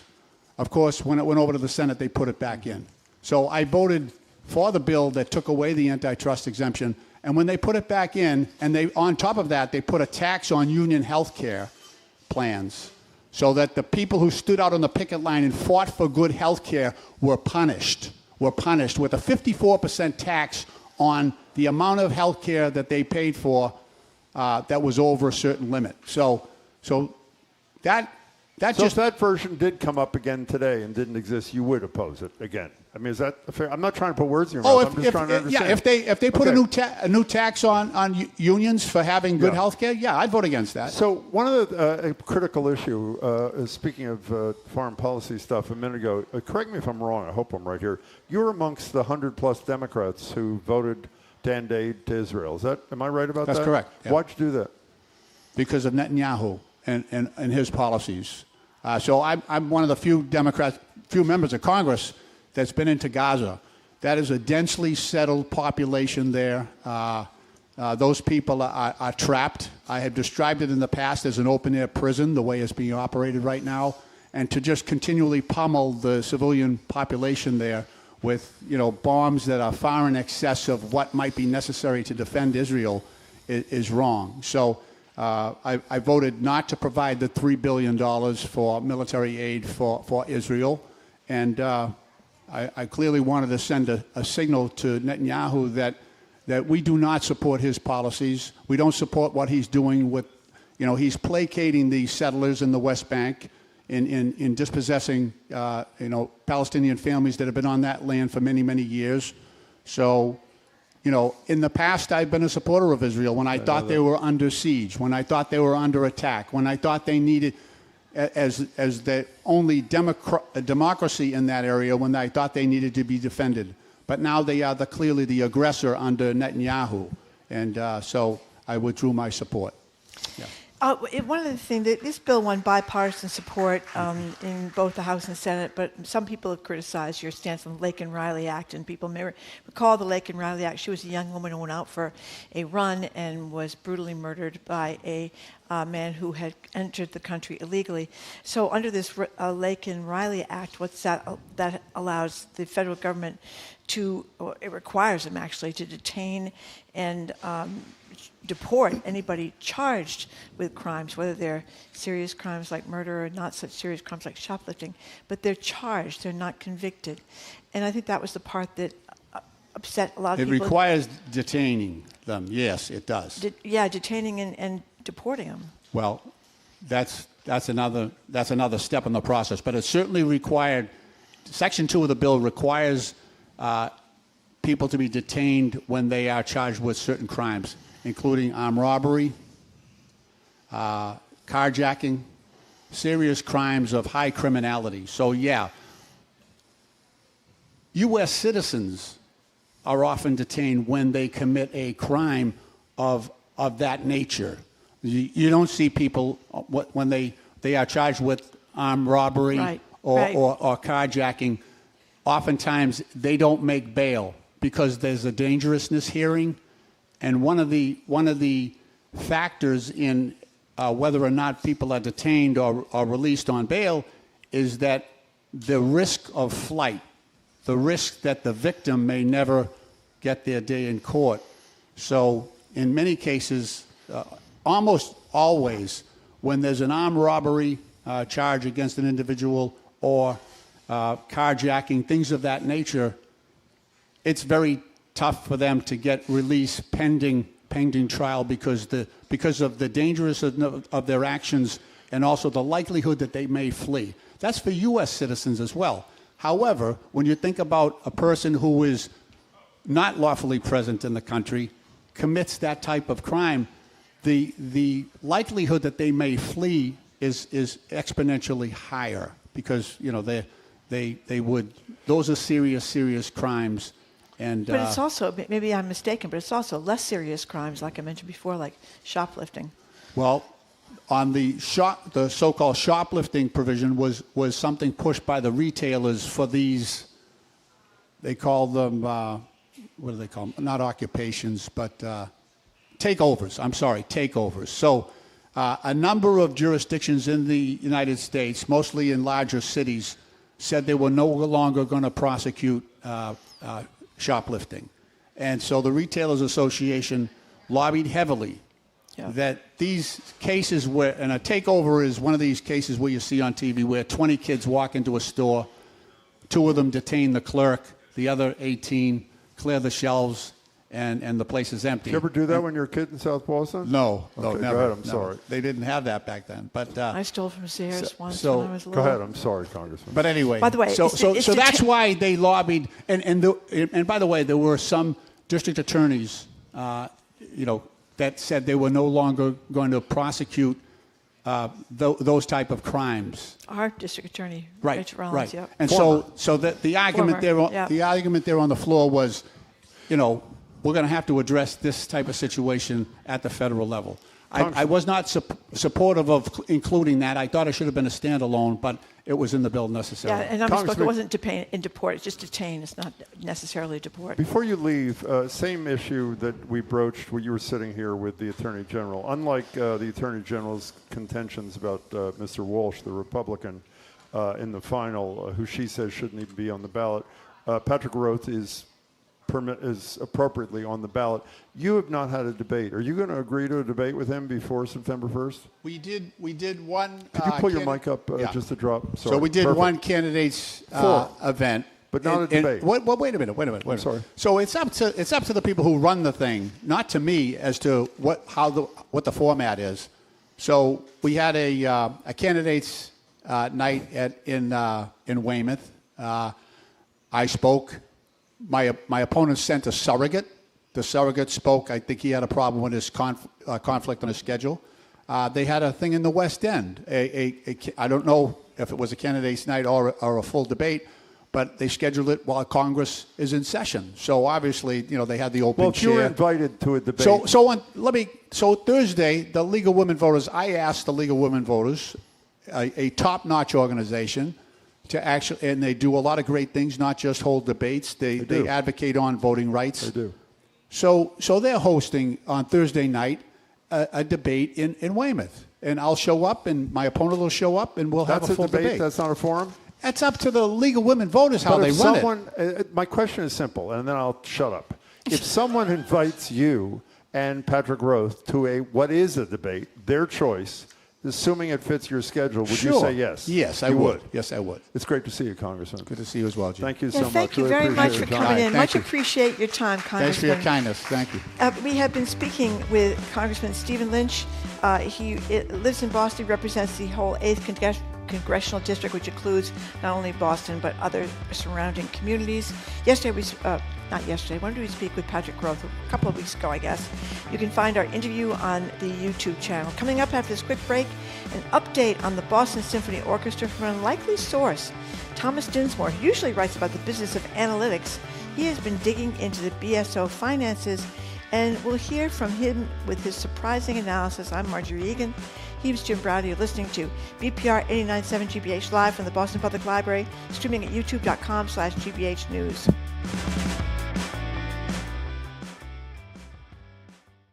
I'm Edgar B. Herwick III. Today on the Curiosity Desk, there are some 7,000 languages spoken around the world today. Seems like a lot when you only know English and Pig Latin. New research finds the total number used to be in the tens of thousands.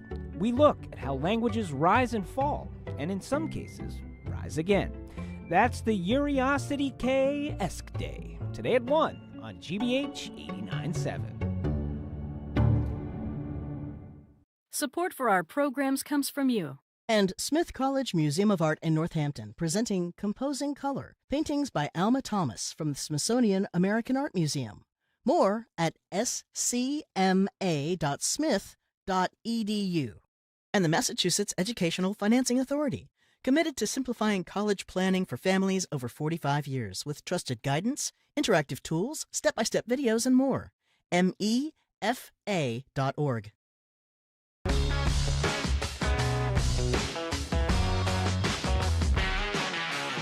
Welcome back to BPR 89.7 GBH. Marjorie Egan, Jim Browdy, live at the library, streaming at youtube.com/GBH News. Tomorrow at the library, Seth Moulton will join us, Congressman Moulton, who is running in the primary against Senator Markey, as well as Mayor Wu for an hour at noon to 1 tomorrow.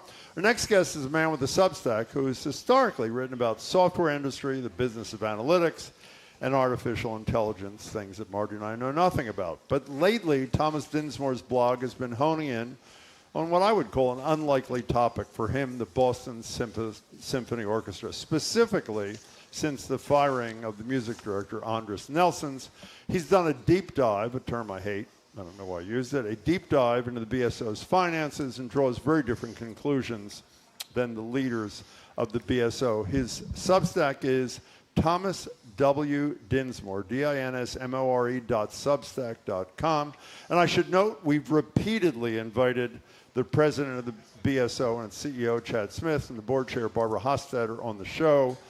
The most recently, we don't even get a response to our request. Today we did with a statement. They were on Jared Bowen's show. They refused to come on ours. Thomas Dinsmore, it's great to meet you. Thanks so much for being here. Thank you for having me. Well, before we get to the red rose, before we get to the finances, the red rose, which is support of Andres Nelsons, but also long history. I would ask him support what the rose is about. Yes. It's support for the BSO musicians. Yeah, the BSO. And indirectly for Andres, Yep. because the BSO musicians are almost unanimous in support of Andres. Well, you're quite the musician yourself, though. I read that you were a superstar on the Tanglewood Young Artists on the If violin. I had been a superstar, I would be in the BSO, but I wasn't. Okay. Right? Okay. I was a violist in the Young Artists in 1971.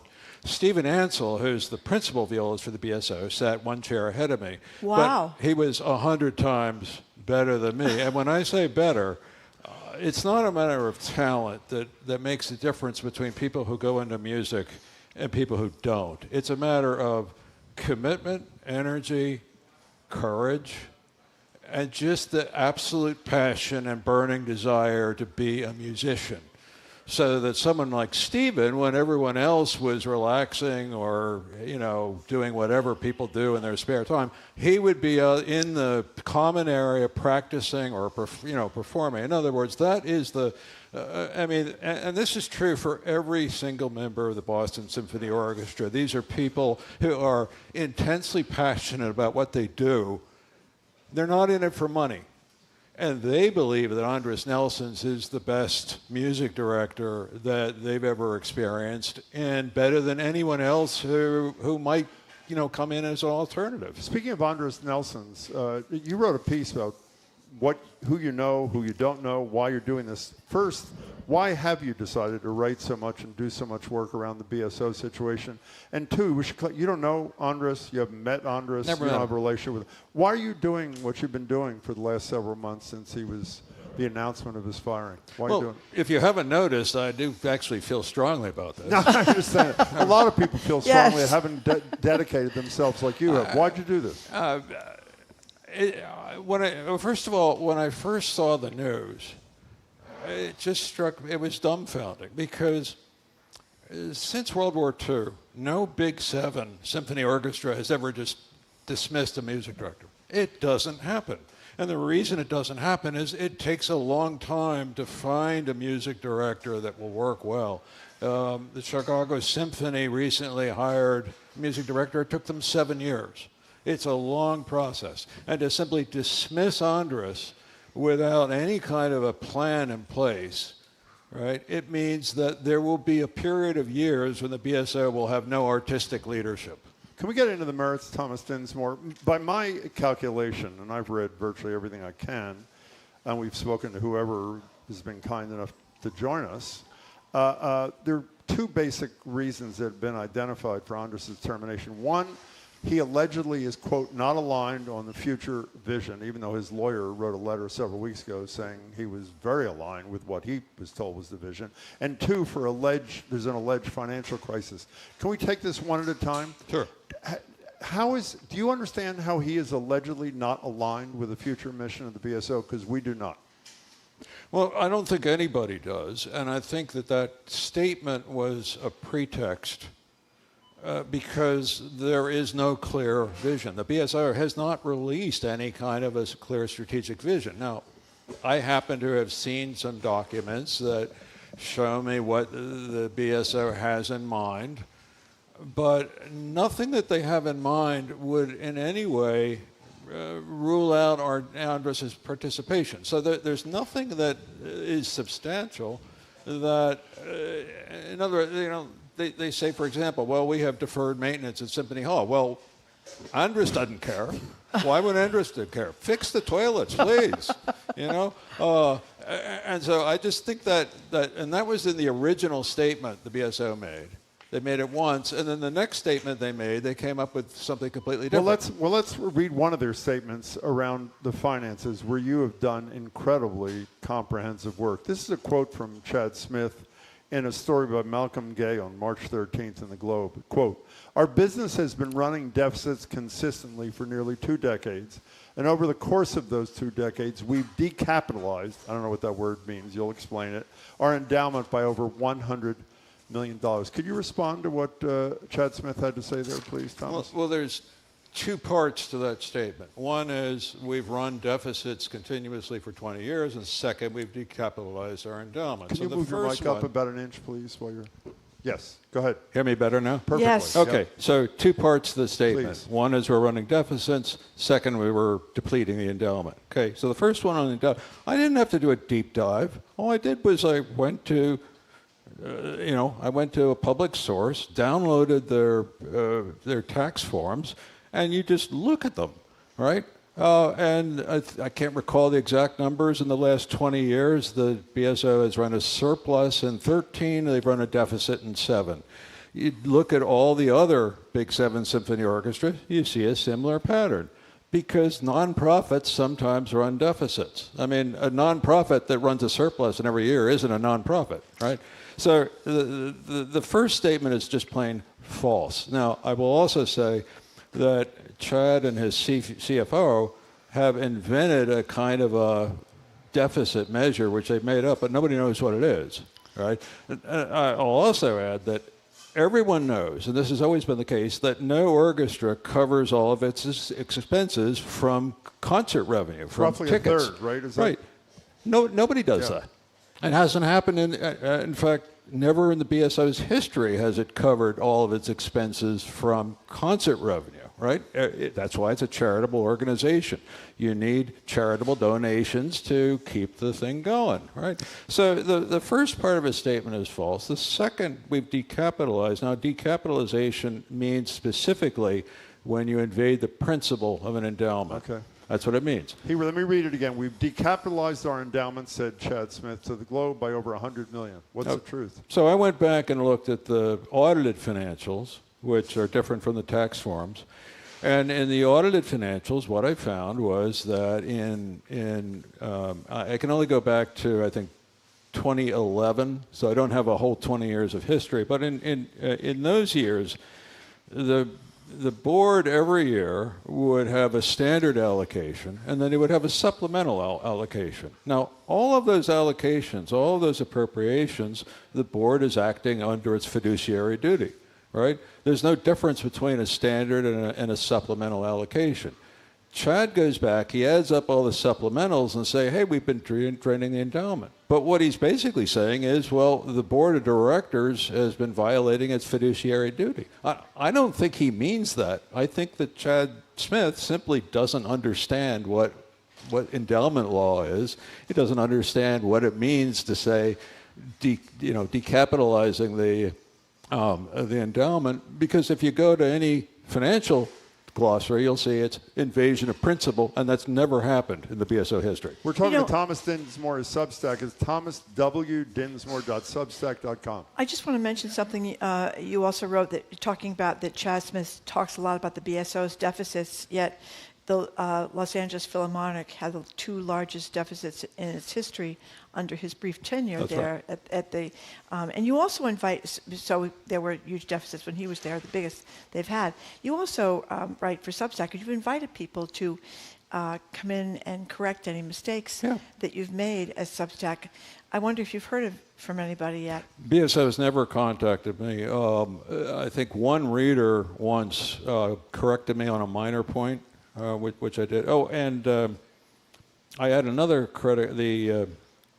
I won't go into detail. It's just a minor point in a recent post. Nothing from the BSO. Barbara Hostetter is a subscriber. Chair of the board is a subscriber. She is a subscriber. I have not heard from her. I've not heard from her lawyers. So how would you, if you could summarize their financial state, the BSOs, what representation would you make? Every symphony orchestra struggles. It's a hard business, right? So no symphony orchestra covers its costs from its concert revenue. That means every symphony orchestra is dependent on donations, charitable contributions. Some orchestras are doing better than the BSO in getting contributions, right? Los Angeles, New York, and Cleveland have raised more money than Boston has in the past 5 years. Can Boston do better at raising money? That's a great question for Barbara Hostetter. What's the job of the board? The job of the board is to raise money, and they're not doing it, right? That's not Andres Nelson's fault. Now, I will also say that, if Leonard Bernstein were alive and he could be hired, he would probably draw in a lot of donations. When Gustavo Dudamel moved to the New York Philharmonic, he brought a lot of donations, right?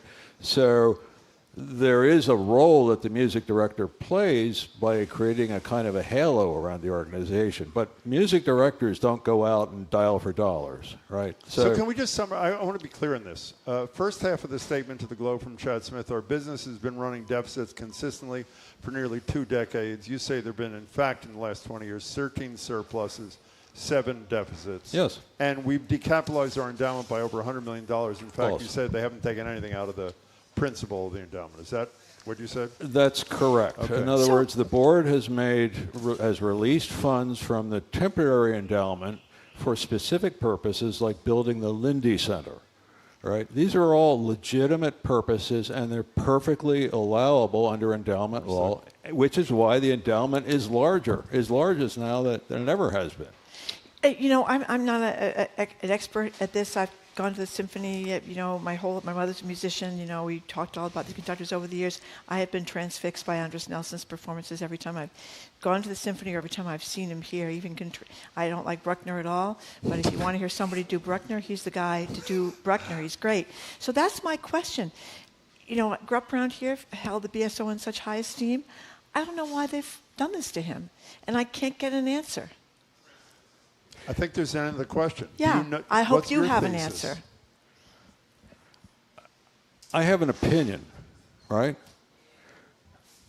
I think that the chair, Barbara Hostetter, just wants to make changes. She wants to, just like at the Isabel Stewart Gardner Museum. She tore down the carriage house and built a building. Well, she broke eggs and made an omelet. Well, so far at the BSO, she's breaking eggs, but she hasn't made an omelet. Right. But the woman that ran the Gardner Museum was there with her, and Hawley, I think her name is. Ann Hawley wrote a piece in the Globe in defense of, let's be clear here, in defense of the wonderful things Barbara Hostetter did when she was chair of the board. I contacted Ann Hawley and said, we'd love you to come on the show and explain what your point was, because the way we read it, you were able to do the reform with Barbara Hostetter without her firing you. Right. Why couldn't she have done the reform of the BSO that she believes My point is simply that... By the way, and she refused to come on. Okay. Well, that's the point. I mean, I'm not her psychiatrist, right? And she told the Boston Globe emphatically, Chad Smith did not fire Andres Nelson. It was a decision of the board. Well, the board means it's the chair. Right. No, again, that's a little bit oversimplified.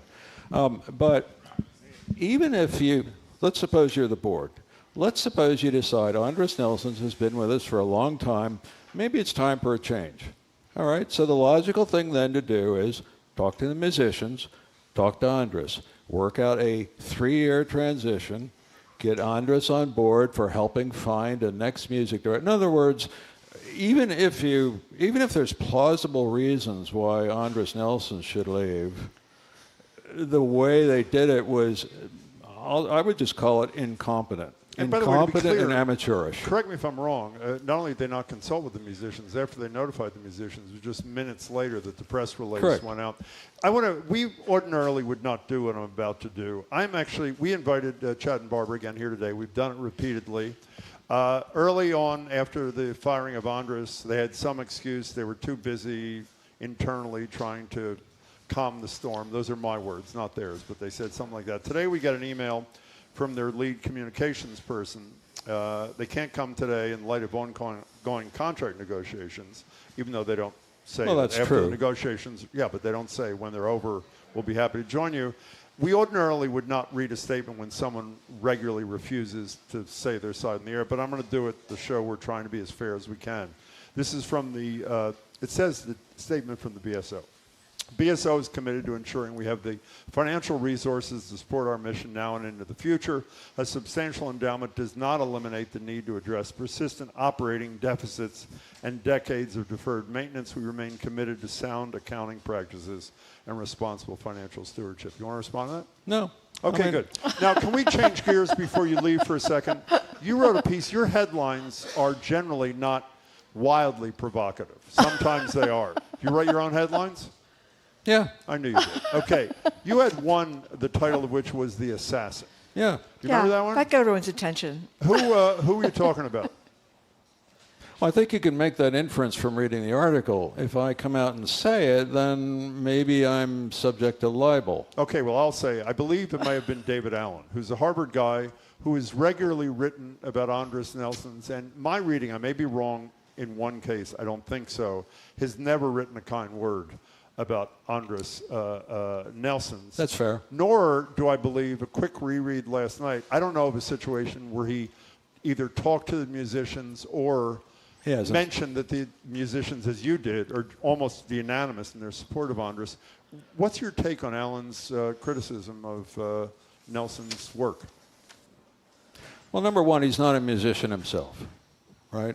And one of the things I know from the experience of being a musician and playing in an orchestra is nobody is better qualified to judge a conductor or music director than the musicians, right? Now, critics have a role to play, but the history of criticism is that critics often have other agendas, right? There was a critic in Boston in the 1890s who savaged the BSO for playing Dvorak, because they said Dvorak was, he supported African-American music and so forth and so on. I mean, critics often don't really address the realities of what's going on stage. They have other agendas. What's driving his agenda? I'm working on another post in that area, but this is my opinion. I don't have facts here. My first impression when all this happened was that somebody ran a hit job on Andres, right? A coordinated information operation, right? In other words, there was a deliberate effort to take Andres down in the public eye artistically as a means of influencing the board. That's my personal opinion. Do I have facts to support it? I have some facts, but I'm not ready to go to publish on them. But and I don't think that that particular critic is qualified to write about Andres. I think that in the particular column that I was commenting about, he passes on innuendo and just plain false statements.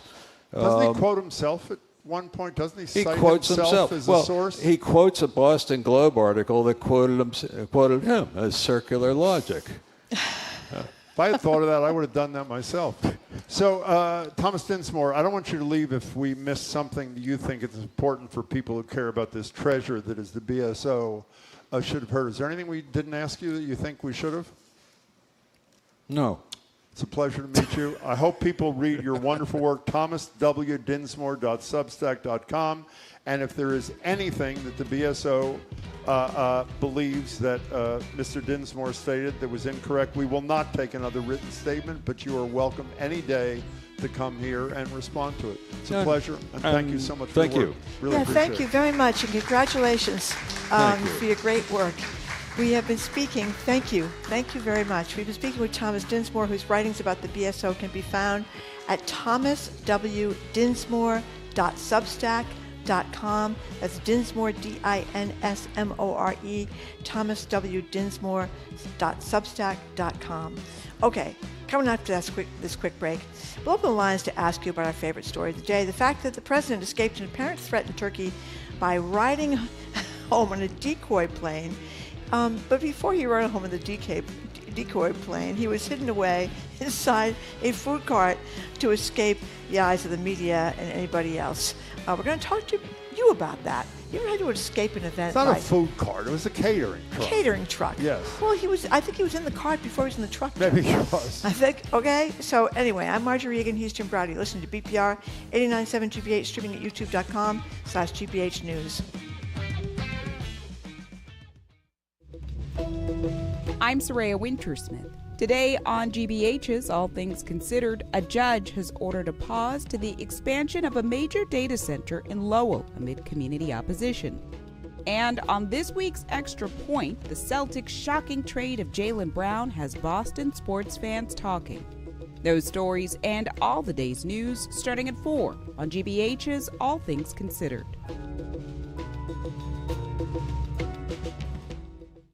Our programs are made possible thanks to you. And Harvard Business School Baker Library, featuring an exhibit on Muriel Siebert, the first woman to buy a seat on the New York Stock Exchange, open to the public. Details at library.hbs.edu. And Burton's Grill & Bar, featuring a scratch kitchen where each dish is customizable for those with food allergies or restrictions. A gluten-free menu is also available.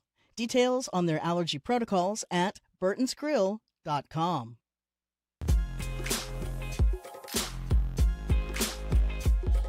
Welcome back to BPR and 89.7 GBH. Jim Browdy and Marjorie Egan live at the library, streaming youtube.com/GBH. Seth Moulton joins us tomorrow. He's Congressman challenging in the Democratic primary. Ed Markey for the Senate seat, and Mayor Wu will be here noon one. We have almost no time for this, so maybe we'll start this, continue it tomorrow, whatever. One of the great stories, right up there with the algae. Would you say it's not? Okay, so everybody knows Trump went from the new Air Force One given to him by Qatar to the old Air Force One when he was leaving the NATO meetings in Turkey, because apparently the Qatar jet was not really protected enough when there were legitimate, credible Iranian threats. And then he made up with a story. The reason he wasn't flying on the Qatar jet was because all the troops in Western Europe really wanted to see it, and they were going to get to walk through it, et cetera, all that BS. Well, it turns out, as Marjorie said, he didn't ride on the old Air Force One either, because that was apparently a threat according to his security people. So he snuck off the plane and ended up, Marjorie says, what'd you say, in a food cart? Well, you know, I'm reading different versions here. Okay, so he ended up... One version is that the cart was loaded up to the height of the airplane. He got in a little cart and was lowered into the bed of the catering truck. But in any case, he went in a catering truck to whatever. He was in a catering truck. The beautiful part of the story... They had cheeseburgers in there. Is not only is he riding in a catering truck, but they leave the reporters and other staff behind. Let's keep this in mind. To die. A credible threat to Air Force One. It is fine for all the journalists and the rest of his staff, other than Pete Hegseth, of course, who went with him. I think a couple more to stay on the plane. And what did they do to ensure the reporters would not see him scampering onto the catering truck? They told everybody to put their shades down. Put their shades down. Yeah. So I don't even know where to go with this. But remember when he was called, what was he called? There was a line, Bunker Boy. Bunker Boy. Remember when that's because he went into the bunker during the George Floyd protests, and then people were calling him Bunker Boy for that. He said he wasn't there he was there only for an inspection. He said the reason he went to the bunker. Because outside the White House, there were hundreds of protests, and they were throwing things and tugging at the barricades. And he chose that moment to do an inspection of the bunker. It wasn't because he was worried about the protesters. And then then he did a couple of things too. He's an armored golf cart, which I guess. I mean, the guy has had several attempts on his life, so I get that completely. But one of the ones I love is before he was the president, he snuck out for a steak. He had a hankering for a steak. The president loves steak. Well done. And he snuck out to go to 21 Club in Midtown Manhattan. I'm fine with that. Without the press knowing. So here's some text, because we don't have time for calls. Lucy in Salem says, all I have to say is put that man in a corn maze. He'll never be seen or heard from again. That's Lucy from Salem. Here's Red. Jim, if you feel uneasy about confrontational audience members today, we can smuggle you out of the library in a hot bar. That I would take no matter what. Anonymous text, so I heard he had McDonald's and a Diet Coke in the container to lure him in. You know what stays? The two things that stay with me in this story. That he wanted the staffers and didn't one, care he about didn't give a damn about the journalists. It was a credible or enough the staffers. threat. Right, the credible enough threat to transfer to a third plane, leave the journalists and the rest of his staffers behind. And secondly, it's yet another example where he lied. His people, they lied to the American people from beginning. 10. The New York Times or the Washington Post, which is the originator of the story, the only comparable situation they could come up with was after 9/11 when George W. Bush was flown to Nebraska. But they didn't lie to the press. They just didn't tell the press where the president was. In any case, we'll try to continue that tomorrow. Can I say something before you bid people adieu? Certainly, Jim. As I think was obvious if you listen to the whole show today, I am a firm believer if you're an incumbent, you have an absolute obligation to debate your qualified candidates, meaning qualified for the ballot. You heard the Attorney General say she wouldn't commit to that because she doesn't think her Republican opponent should be on the ballot. You heard Steve Lynch, I think, say at the end, if he hasn't had a debate yet, he said forums, if an entity invites him and Patrick Roth to a debate, he said he'd participate. Yep, I believe he did. Let me tell you a third one. Margie and I and Jamie have talked a lot about how we're very disturbed by how little coverage the Suffolk County DA race has gotten. We have interviewed all three candidates, Linda Champion, former DA Rollins, current DA Hayden. All of those are online at GBH at youtube.com. We'll tell you where they are in a minute.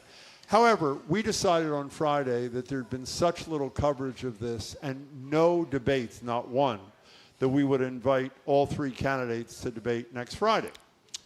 We called Rollins. She immediately accepted. We called Champion. She immediately accepted. We called Hayden's person, who said that he was not only unavailable this Friday because of a get-out-the-vote effort. I said, well, there are 3 weeks to Election Day. Give us a date. We'll do it then. And the answer was there are no dates that the current DA is available to debate Rachel Rollins and Linda Champion. I think it is incumbent on all of you listening. If you have an incumbent, Republican or Democrat, in our estimation, they have a responsibility to debate their opponents. We hope you'll put pressure on them to find the three interviews we did, youtube.com/GBH News. Okay, thank you for that, Jim, and You're thank you welcome. for listening to another edition of Boston Public Radio. Thank you to people that came down Thank to the you all Boston for Public coming. We Library. appreciate it. We really appreciate it. And keep up with us 24/7 way of our podcast. Check out our TikTok page at Boston Public Radio. Tomorrow, we're going to be joined here at the Boston Public Library with Congressman Seth Moulton, who's running against Ed Markey for his seat in the Senate of the United States. And Markey did debate him, by the way. Yes, GBH he did. Channel Yes, I think he's 25 had a was couple great. of them, hasn't yes, he? I don't know. Plus Eastern Bank yes, Chair they Bob have. Rivers on housing in Massachusetts. And Michelle Wu will be here for another edition of Ask the Mayor. She'll be here from noon to 1 right here at the library. I want to thank our crew, Zoe Matthews, Hannah Loss, Ariana Gonzalez, additional support from Jack Siciliano, our engineer, John the Claude Parker, our executive producer, Jamie Bologna, our BPL staff, Maddie Guy, Patrick Lally, Juan Jose Cadena, Sandra Lopez Burke, our security team, Darius and Derek, our hosts at the Newsfeed Cafe, and across the street at the Lennox Hotel, the Curiosity Desk with Edgar Beer III. Excuse me, the third starts right after us, and then the Culture Show with Jared Bowen at 2. I am Marjorie Egan. Jim Browley. Thanks so much for tuning in. tomorrow. Hope you can tune in tomorrow, and hope you have a lovely afternoon.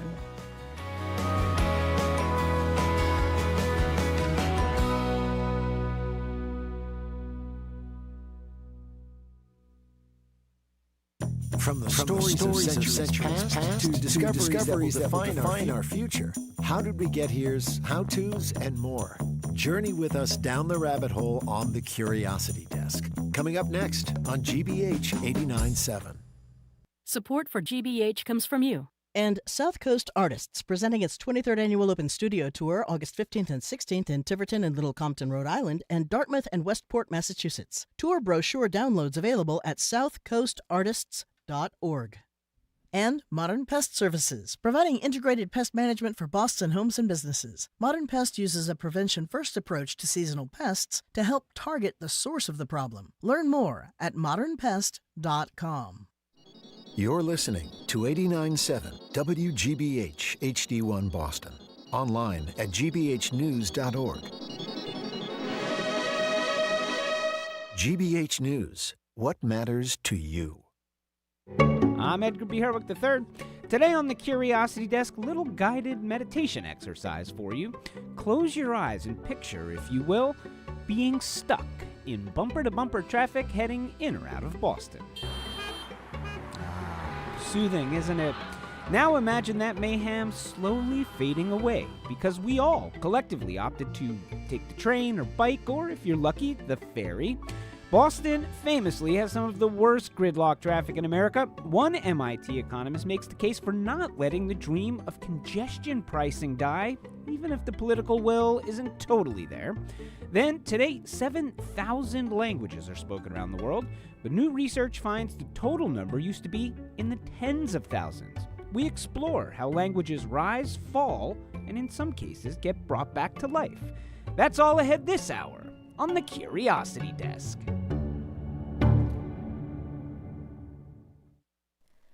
Live from NPR News in Washington, I'm Louise Schiavone. Senator Richard Blumenthal says he wants to know details about new reports of President Trump's travel out of Turkey after a NATO summit. The Washington Post reports that Trump boarded Air Force One, clandestinely left the plane, and due to security concerns traveled out of Turkish airspace on a military aircraft. Blumenthal wants to know what the safety calculations were for journalists and others who traveled on Air Force One. And that's why I'd like to know what precautions were taken to make sure that they were safe, flying in an airplane that could have been a target of the Iranians with missiles or other devices that were capable of evading the defensive mechanisms on the old Air Force One. Blumenthal spoke on CNN. NPR has not confirmed this independently. President Trump is clapping back over Iran's latest financial demands to reopen the Strait of Hormuz. NPR's Franco Ordonez has more. It was just a week ago that Trump was boasting that he would soon be announcing an agreement to reopen the Strait of Hormuz. But now both sides are making demands for compensation. Kori Schake served in the George W. Bush White House. She said Iran has rightly assessed the president's desperation to end the war and is trying to hurt the president politically, likening it to the 1979 Iranian hostage crisis that helped take down another former president. It looks to me like the Iranian regime wants to turn President Trump into Jimmy Carter. It wants to impose the kind of humiliation on President Trump that they imposed on President Carter. And she says they appear to be succeeding. Franco Ordonez, NPR News. Russia has released former U.S. Marine Robert Gilman, arrested 4 years ago in Russia. The U.S. has argued he was wrongfully detained. The 32-year-old Gilman planned to teach English in Moldova and was traveling when he fell ill on a train and was arrested. Facing disputed charges, he kicked a police officer. Gilman is said to be quite ill. There's a special primary election in Alabama today for several congressional districts reconfigured mid-cycle. This after the U.S. Supreme Court removed race as a consideration for drawing district lines, but allowed for partisan gerrymandering. NPR's Debbie Elliott has more. Joseph Spraggins of Hope Hole is a voter I spoke with. His congressional district changed, and he's skeptical about the new map and thinks it will likely dilute the black vote in Alabama. It has been crazy, and it's just seems so unfair because with the representation, the congressional district should be equal to the percentage of the people in that state. With this, it throws everything out of whack. Candidates acknowledge this confusion, and they fear this is going to be a low turnout affair. NPR's Debbie Elliott reporting. Wall Street, the Dow off 93, the NASDAQ off 153. This is NPR. The GBH Radio Newsroom in Boston, I'm Judy Ewell. A man with Massachusetts roots who spent more than 4 years in a Russian prison on disputed charges is on his way back to the U.S. 32-year-old Robert Gilman was said to be gravely ill and at risk of dying. Now he's coming home to the United States. Kieran Ramsey is with the group Global Reach, which had been working to free Gilman. He is a native from Massachusetts. His family still lives in Dracut, and I know that they couldn't be more excited to see the day when not only does he come home to the U.S., but he's able to go back to Massachusetts. The State Department says Gilman's release was on humanitarian grounds, and it was not part of a prisoner exchange. Massachusetts firefighters are joining crews in Minnesota fighting wildfires along the Canadian border. The state's chief fire warden, Dave Solino, just returned from helping local fire officials coordinate with businesses impacted by the flames. We often get focused on the fire behavior, how it's burning, what are the tactics and the strategies being used, and we sort of lose sight of the effect and the impacts on, the local communities. And Solino says those wildfires are affecting some local businesses as they rely on profits from outdoor recreation during the summer. And sports, the Red Sox hoping to rebound against the Toronto Blue Jays tonight. Milder weather this afternoon, sun and clouds, highs in the upper 80s.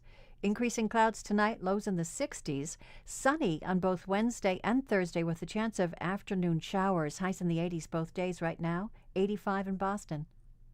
Support for NPR comes from NPR stations. Other contributors include Fisher Investments.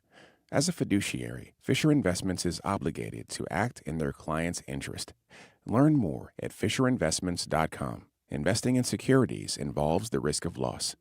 This is NPR.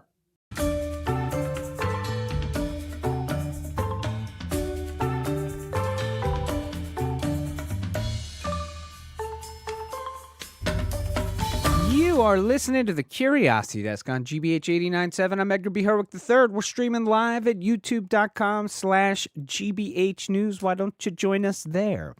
Well, somewhere around the turn of the 20th century, the widespread adoption of the automobile, the world bid adieu to the notion of a car-free city. More than 100 years later, cars are, of course, a must-have pretty much everywhere you go. And regardless of whether that's totally true for a city like Boston, if you're judging based on how bad our traffic has gotten, 12th worst in the world, thank you very much, it at least appears to be the expectation of a lot of people that it's easier to skip public transport and just get behind the wheel. Now, we hear a lot of utopian ideas from certain progressive circles about what having fewer cars on the roads could mean for metro life, safer streets, cleaner air. Today's question, how can we bridge that vision with the practical challenges of implementing the kind of policies that might nudge us in that greener direction? Here to help us with that, we are joined now over Zoom by the one and only Jonathan Gruber. John is the chair of MIT's Department of Economics, where he's also the Ford Professor of Economics, and he is also the author of the book Jumpstarting America: How Breakthrough Science Can Revive Economic Growth and the American Dream. Welcome, John. Good to see you again. Good to be here, Edgar. All right, so John, we're going to talk about congestion pricing. You say that, a number of people out there immediately think, no way, no how, never going to happen, crazy idea. You say what? Not so fast? You say great idea? You say necessary? I say great idea. I understand the challenging politics, but I think that this is one of those wonderful things where it's not just an economics theoretical concept, but where cities have done it, big cities, London, Stockholm, New York, and we've seen the benefits. The worst predictions of critics have not come true, and some of the best predictions of supporters have come true. All right, so just baseline. Can you just sort of give us, let's get our heads around what exactly like congestion pricing is, how it works, and does it, you sort of point out some examples. Is it like there's one way to do it, or is it the kind of thing where there are a couple of different versions of it? Well, let's step back, Edgar, and talk about the goals. Great. So the goals, as you said, would be less traffic, more safety, less pollution. These are all issues we raise in economics that we call negative externalities. Negative externalities. Which means what? Why do we call them negative externalities? I may not have said this line in your show, Edgar, but one of the reasons that economists are so successful is we make up very fancy terms for very common sense concepts. What we mean by that is simply whenever you take an action that affects other people and you don't bear the consequences, that's an externality. So when I smoke and I puff smoke in your face, that's an externality because I've made you cough. Got it. When I'm a plant and I dump pollution in a river and it floats downstream and kills the fish, that's an externality. Traffic is an externality. Whenever someone drives their car into Boston, they're making it incrementally slower for everyone else. They're making the air incrementally more polluted. They're making it a little bit less safe. Doesn't mean people shouldn't drive. It just means that the problem is when we drive, we only account for the cost and benefits to ourselves. The cost of gas versus the benefit of getting there quicker. We don't account for the fact that we're also damaging other people. And one of the key roles of government is to help what we call internalize those externalities. To help people recognize that the actions they're taking may harm others and to adjust their behavior accordingly. Got it. So when we say negative externality, we mean the externalities in this case is negative for other people. I'm trying to think of is there such a thing as positive externalities? Like if I walk around with a smile on my face and people just pass me and they see me smiling and then they smile, is that a positive externality? There are lots of examples of positive externalities. The classic case we use in the business side is research and development.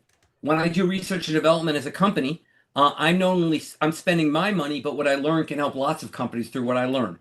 On the personal side, there's smiling, there's landscaping your yard. When you landscape your yard, you make your neighbor's house worth more. So that's a positive externality. So basically, externalities can be on businesses or through people, and they can be negative or positive. Got it. Driving is what we call a negative consumption externality. Basically, by consuming more driving, you are harming others in the various channels that we discussed. And as a result, in a standard economic model, there is a role for government in helping society recognize that damage and address it. All right, you're listening to Curiosity Desk. We're talking with MIT economist Jon Gruber about what it's going to take to actually get people out of their cars in Boston and beyond. All right, so we've pointed out the problem. We have too much traffic in the Boston area.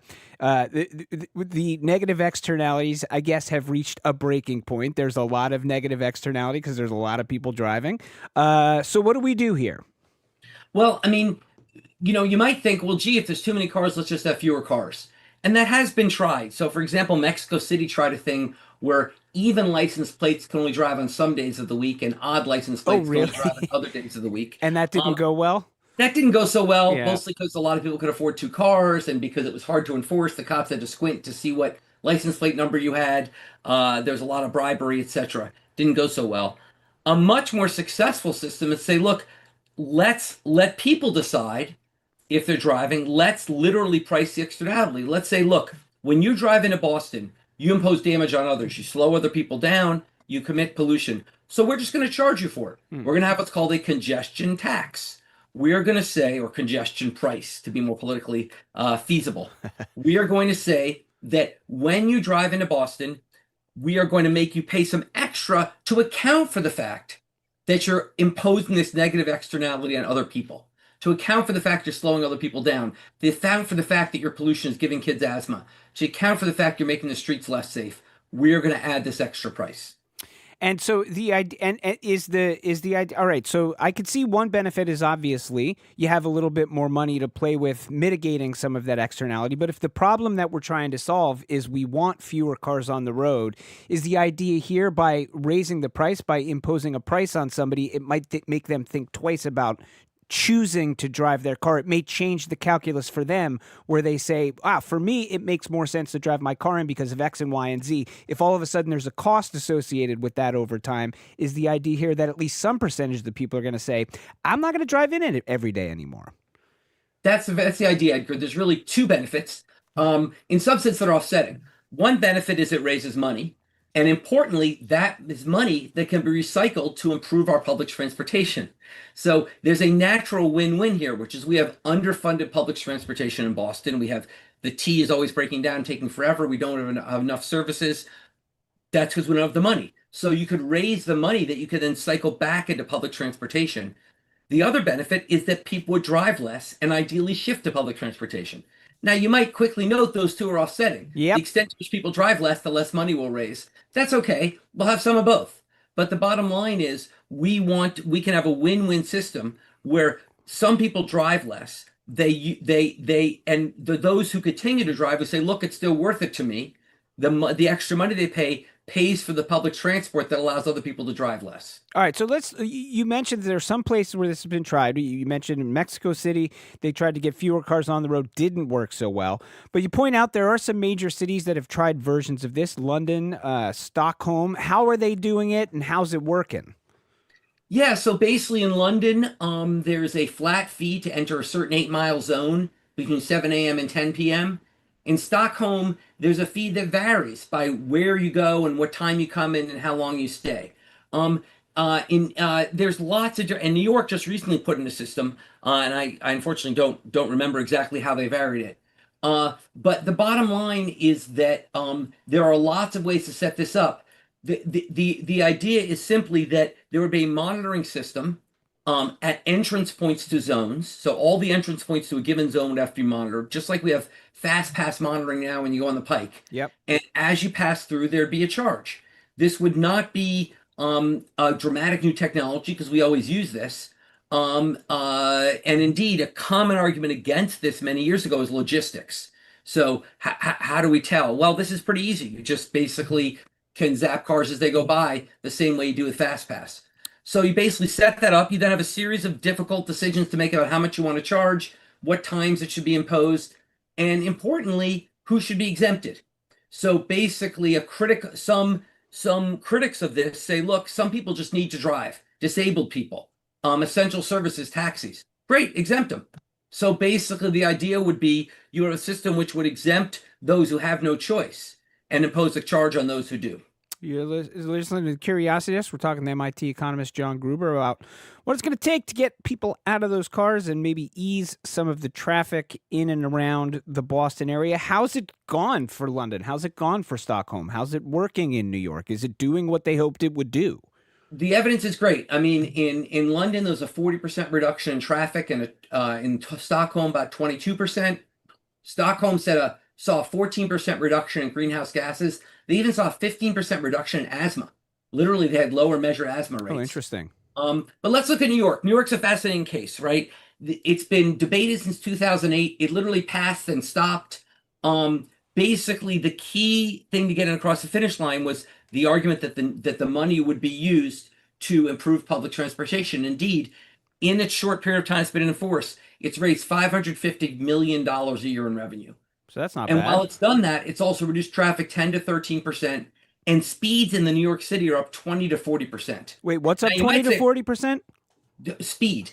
The speed of getting through the city. I see. Now you might say, oh, gee, isn't that causing more crashes? No.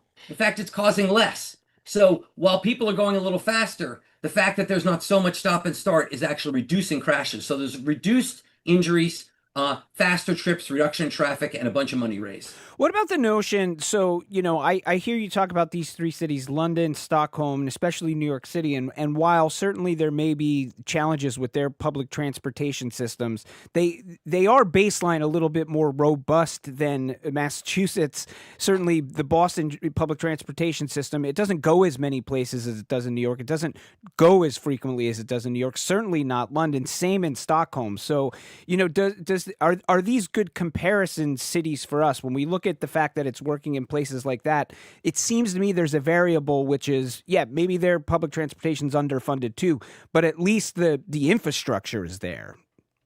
Well, of course we know Boston's the best, so we'll just start with that as stipulation. But it is also a lot more complicated geographically. New York has a nice grid system. It's easy to think about. You just put the monitors on the grid. There's lots of different ways to get around in Boston. You don't want people driving extra miles to avoid the congestion tax. That would sort of defeat the purpose in terms of reducing greenhouse gases.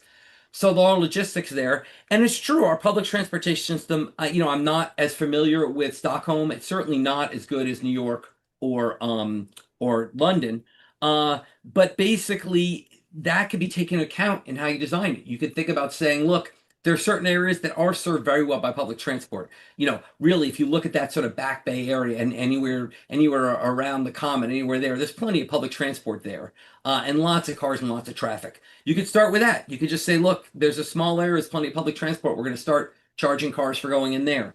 You could also ambitiously have a plan, like I said, that creates a real win-win, where you say, we're going to use this to expand the public transport, and then it'll be more feasible to actually have it. What about the notion of scale here? I mean, the other thing, Stockholm's, I think, a little bit more comparative with Boston in terms of just the sheer number of people. But a city like London and a city like New York is so much bigger than the city of Boston. There are far more people moving in and out of those cities, I think, than are moving in and out of the city of Boston. So, is that something that we got to look at? Is there something about just the sheer size of those cities that makes it work that might not make it work as well here? Or is this something that scales up or down, and it doesn't really matter how big the city is or isn't? I mean, I think it scales up or down very nicely. Remember, yes, New York is a lot bigger with a lot more people. Boston is, remember, we're the 5th most congested city in the country. So obviously it's not, we've got plenty of room to reduce congestion. I don't know how small it will scale down, but certainly would scale down to a place like Boston. Like I said, there's logistics about where you put the monitors and what area it covers. But there are certainly areas which are covered well by public transport, where you could easily see, you can monitor access in or out.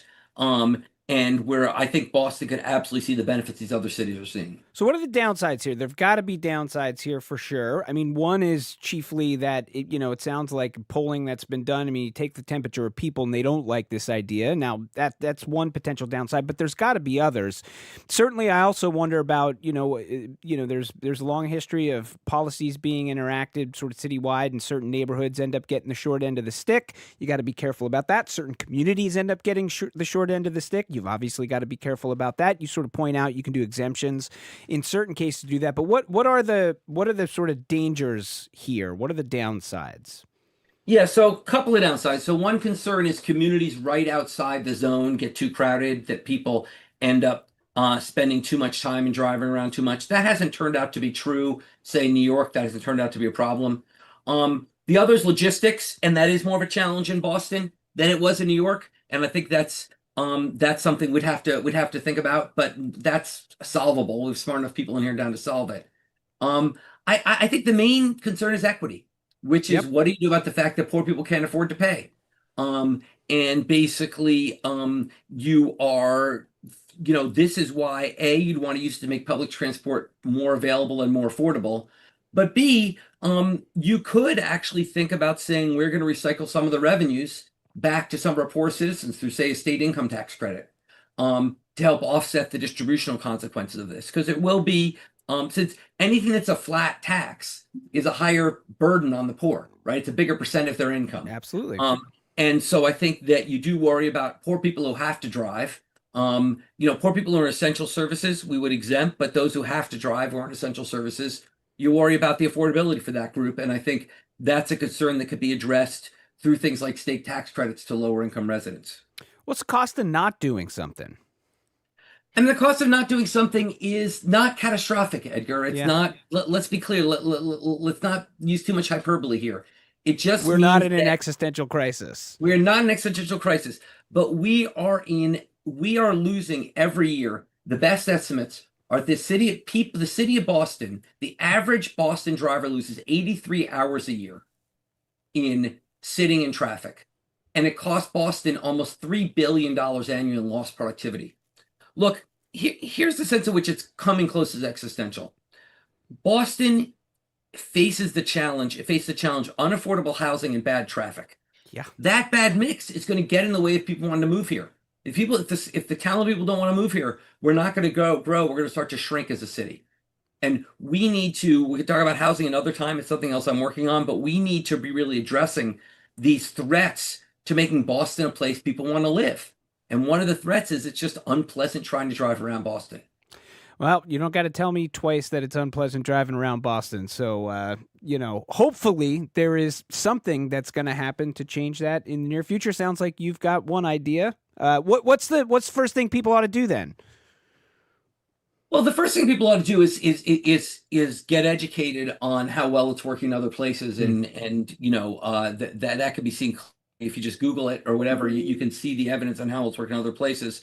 And the second is to engage their policymakers. As always, the same advice I'm always giving. If it's something you care about, we are all not very far from someone who has influence on state politics. We are all one or two friends removed from someone who's involved with the process of policymaking in Massachusetts.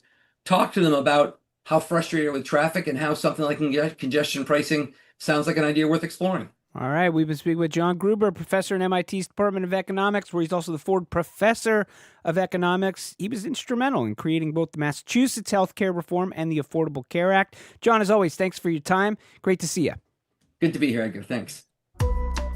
When we return, how languages rise, fall, and sometimes rise again. Plus 4 things you ought to know this Tuesday, August 11th. This is the Curiosity Desk on GBH 89.7. Don't go anywhere.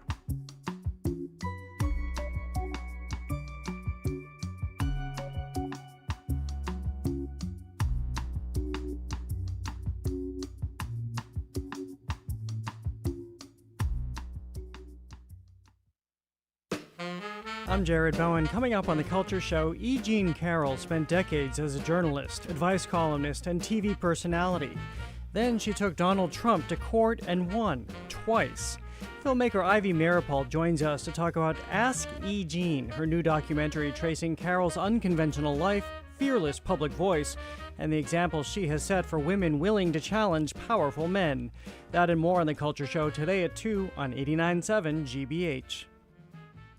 Support for our programs comes from you. And New Bedford Whaling Museum, dedicated to igniting learning for all ages through explorations of art, history, science, and culture. More about their summer programming and exhibits available at whalingmuseum.org.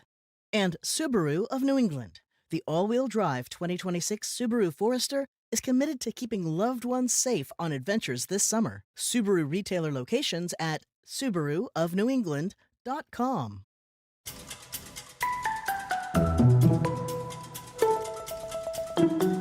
You are listening to the Curiosity Desk on GBH 89.7. I'm Edgar B. Herwick III. We're streaming live at youtube.com/GBH News. Well, right now, in studio with me, he's crawled out of the control room. The cameras? Senior producer of the program, Aidan Connolly. Hi, Aidan. The big show. Edgar, I'm happy to report my ego has ballooned exponentially in the past 6 months in this job. Happy to be here. All right. Well, I'm happy to have you. Okay, Aidan, so here's what we're going to do, all right? I'm going to list some things, and then I want you to tell me whether or not you think they were around in 1896. I'm like that. My ego deflates.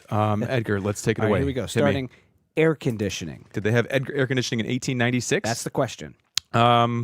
I mean, maybe some form, but probably not. No, they did not. Okay. They did not have it. Okay, here's another one. Ready? Refrigerators. Were there refrigerators in 1896? In 1896, I bet there was like some kind of refrigerator, like a not, a Frigidaire. You open it up, you got the butter in the tray. I don't think was there yet. No butter dishes yet. That's your answer is yes, but no butter dishes. Yes, that is my answer. Okay, but technically, I guess you're kind of right. So there were like industrial style contraptions. They mostly ran on steam. Yeah. But in the home, if you had anything, it would have been one of those wooden boxes with the metal lining. You had to put a big block of ice in it. That's how you kept things. So ice box. The big block of ice like they were making here in our own. Yeah, the old ice barons, which we've talked about. Hey, all right, ice boxes. Here. Okay. Okay, here we go. 1896. Did they have electric fans? Let me think. If they had electric fans, I bet it would probably be like kind of dangerous. And maybe they didn't have the guard on front just yet. Maybe you had to plug it into like super a sharp blades, potato or something like that. But I'll say yes. Yeah, they did. Although in 1900, so that's 4 years later, only about 2 to 8% of American homes had electricity installed. So if you had one, it probably wasn't in the house. I'm going to stop you. I want to stop you. Pause. Yes. If we can we take a step? Maybe where's this going is my question. Okay. We have a great yes, show coming up. Well, let's get to the point. So it's been a pretty brutal stretch heat-wise. I think you could agree the last few days, right? Yeah, it's been pretty hot. And so, have you been like, what is this, 1896 all over again with this week? I haven't been like it's 1896, but I would assume that you are making some correlation that there was a big heat wave during this point in 1896 history. Massive heat wave. And in fact, we were on the same days of the week. So, Tuesday. The 11th was a Tuesday in 1896. Anyway, they had days after days like we have of temperatures above 90 with 90+% humidity. Yeah. Temperatures were above 70 at night, just as has been the last couple of days. And with none or some, but in the worst states. Pretty much without modern ways to cool off. Yeah, okay. So it was literally a deadly heat wave. Ugh. So here in Boston and really across the whole eastern U.S. So on this day, August 11th, in 1896, there were 10 fatalities in the city from the heat. God. 20 the next day, 15 more the following day. And that's when the heat finally broke. The whole heat wave across the U.S., estimates are there were 60 or more deaths in Boston, about 1,500 or more in the U.S. Now, most of the people who lost their lives, it mostly happened in cities, and it was young men in their 20s, manual laborers. Interesting. Okay. All right. Brutal. But, I mean, it makes me thankful for the window air conditioning unit. It makes me thankful for the AC at GBH. Indeed. I hear you. Edgar, for sure. Sobering story about what was going on in this day in history. Yeah, I know. Sorry about that. It's nice when we can have a light story, but I understand it's not always possible. Sometimes, even in the past, it's been brutal. I will say today I find myself curious. Go on. Oh. You like that? About what was happening on this day, the actual day, 2026, in news today, August 11th. When I get that itch, there is only one way to scratch it. That is Gal Tziperman Lotan. She writes the GBH Daily email newsletter and joins us over Zoom. Gal, it's great to see you. Hello, really great to be here. Hey, Gal. So let's start over in Washington, D.C., a place that also tends to be pretty hot. Is this going to be a political story? A little bit, yeah. So Senator Elizabeth Warren is one of the people launching a congressional investigation into this Trump administration practice of detaining and deporting the spouses and partners of military members. So these are immigrants who have been promised or are seeking legal permissions to live and work here. Yep. And it's actually something military recruiters can use as a benefit for enlisting to try to convince people to join. Wait, Gal, so how many military spouses and partners have been deported? Yeah, so reporters from the Associated Press found more than 50 spouses and partners of active duty troops that have been deported. And a Department of Homeland Security spokesperson told them that, quote, U.S. military service alone does not automatically grant lawful immigration status. Okay, so sounds like the beginning of perhaps a slowly developing story. We'll keep an eye on that. How about something that's happening closer to home here, Gal? Yeah, so let's head over to Worcester. The people in charge of the city government said that they want to see more commuter rail service to Boston. Here's what Mayor Joe Petty said. Efficient services allows Boston to connect with the incredible talent and growth of central Massachusetts while giving our residents a faster, more accessible commute. When we bridge our cities, both our economies will thrive. I mean, he does sound like he is saying that from an empty train tunnel where no MBTA trains are going through. All right, so the city of Worcester is pushing for this. Is the MBTA on board? Yes, they are. Oh, okay. But like it's it's not that simple. And running yeah, of course not. Like the MBTA wants it, Worcester wants it, but there's more. There's a catch. Yeah. So what's the catch? Running more trains takes money, and it takes political capital, and it could take a few years before we see any changes. Years. Yeah. So stay on that platform. If you're on the platform, stay on the platform. Yeah. All right. Well, when the update comes, of course, we'll do another 4 things to know. In a couple of years, yeah. Gal, what else is going on? So we're coming up on a decade since Massachusetts voters decided to make recreational cannabis legal here. What? It's legal? Yes. Yeah. For about 10 years, yeah. I don't know. I'm not familiar. I'm not familiar. Okay, well, let me break some news to you. Please. And these researchers with the Parabola Center, which is this cannabis policy think tank here, conducted some long-form interviews with cannabis users to see what's changed for them. The study is called I Like Not Having to Go Behind a Dumpster at a Taco Bell. That's the name of the study? That is like sort of the headline of it, yeah. And that's one of the things that people said, right, is that they like that there's less stigma, and also that they usually feel like they can trust that there's more quality controls. Yeah. I mean, these things both make sense. I'm not surprised to hear that if it's legal, people are like, yeah, I feel less bad about it, and also I trust that I'm getting something safe. What about, are there negatives that they heard about? Really? Yeah. So as you know, there are all these taxes on marijuana sales, right? People said they don't really know where that money goes, and they feel like they don't see the impact on their communities. So that's something they want more information about. And now that I'm thinking about it, it is kind of convenient to buy your pot from behind a Taco Bell because then it's just a short walk over to the Taco Bell when you get the. I don't know, but I wouldn't know because I never inhaled. Gal, we have time for one more story. What do you have for us? Let's pivot. Okay, let's go over to Western Mass. In All right. Northampton, the city council is starting to rethink this local law banning flyers in public places. Yeah. Okay. Trying to think about what would happen if they did let people post about, I don't know, yard sales or shows or whatever Yeah, they have whatever going it is on. that's happening. Yeah, so the positives is that this would let more people know what's going on in a more like offline way Yep. and give arts organizations a more public way to promote their work. Uh-huh. And the negatives are, so I'm sure you've walked past a flyer for a concert or something that happened a month ago and nobody ever took it down. Yep. And it's like been weathered in the rain and the snow and the sun and the wind. And that just kind of creates more trash. So those are among the things that they're considering. Man, local politics. They are putting a lot of effort into this. Like, that is good for them, I guess. We Keep us love posted. thoughtfulness. We Yes, do. absolutely. And we love Gal Tziperman Lotan, of course, with GBH Daily, our email newsletter. You can subscribe absolutely free. You just go to gbh.org/daily. Aiden, Gal, thank you both. Thank you, Edgar. Thank you. When we return, we're going to take a trip back in time to the golden age of languages. This is like 1,000 to 3,000 years ago, when literally tens of thousands of dialects were used all around the world. Plus, how do you bring a language back from 150 years of dormancy? One of our next guests has the answer. This is the Curiosity Desk on GBH 89.7. Don't go away.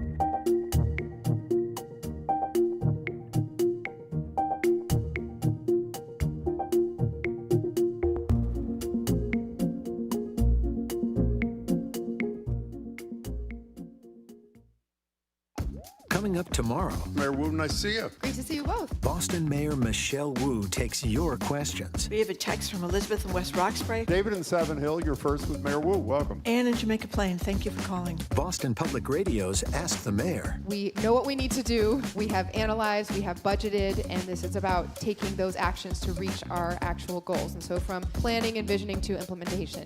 Live at the Boston Public Library tomorrow, only on GBH 89.7. Support for GBH comes from you. And Gloucester Stage, presenting Dalloway, First Love by Lindsay Joel, a modern coming-of-age romantic comedy prequel to Virginia Woolf's beloved Mrs. Dalloway. Starts Thursday, August 13th. Tickets available at gloucesterstage.com. And Burton's Grill and Bar, this summer features lobster rolls through August. Fresh lobster meat served on a toasted brioche bun, either warm with butter or chilled with house-made aioli. More details at burtonsgrill.com.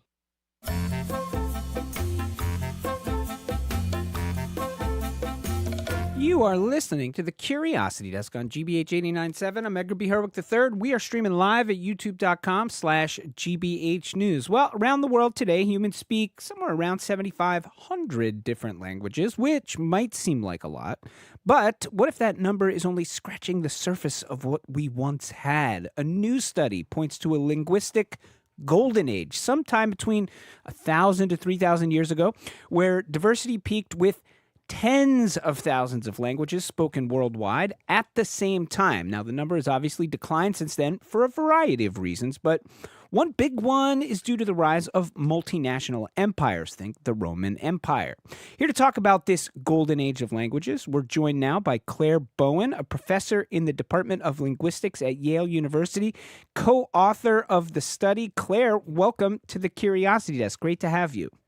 Thanks, Edgar. Great to be here. So I really want to hear, like, how did you figure this out? Because, I'm going to assume we obviously don't have any recording of this time period, so we don't have recordings of these languages. I'm going to guess many of them were not written down in any appreciable way that we can go back and look at the record and say, well, here's how we know how many languages. So how did you even begin to work something like this out?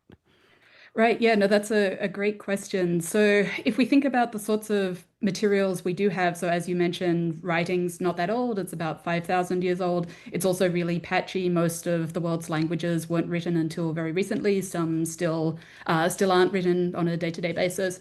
If we think about language catalogs and so on, just counts of numbers of languages, they're even more recent within the last 100 years, 200 years or so, same sort of time as sound recordings and so on. So we had to use very different methods. What we ended up doing was what's called a simulation study, where we took information we do know, so things like the decent estimates of the global population 12,000 years ago. We know that there were somewhere around 6 to 8 million people in the world, best estimates, pretty stable estimates, and so on.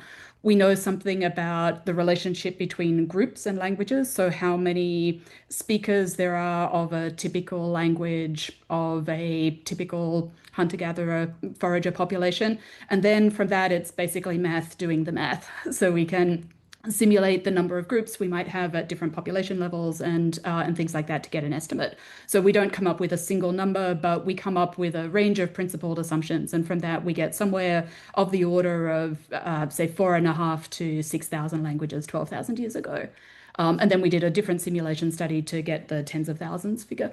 So you did a different study. So you get tens of thousands. Did you say that there were 6 to 8 million people on the planet at that time?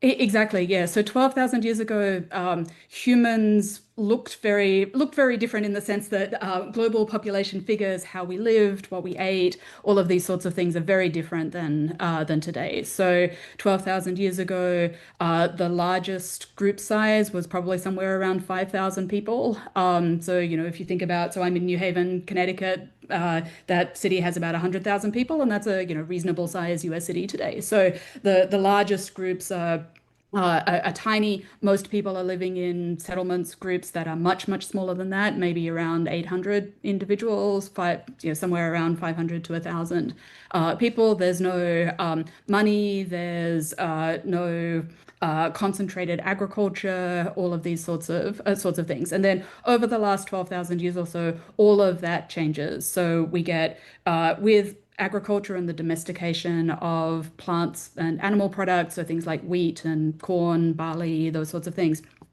chickens, etc. We also get more food storage, more trade of food, more things like markets, which also leads to more complex regional relationships and complex governments and those sorts of things.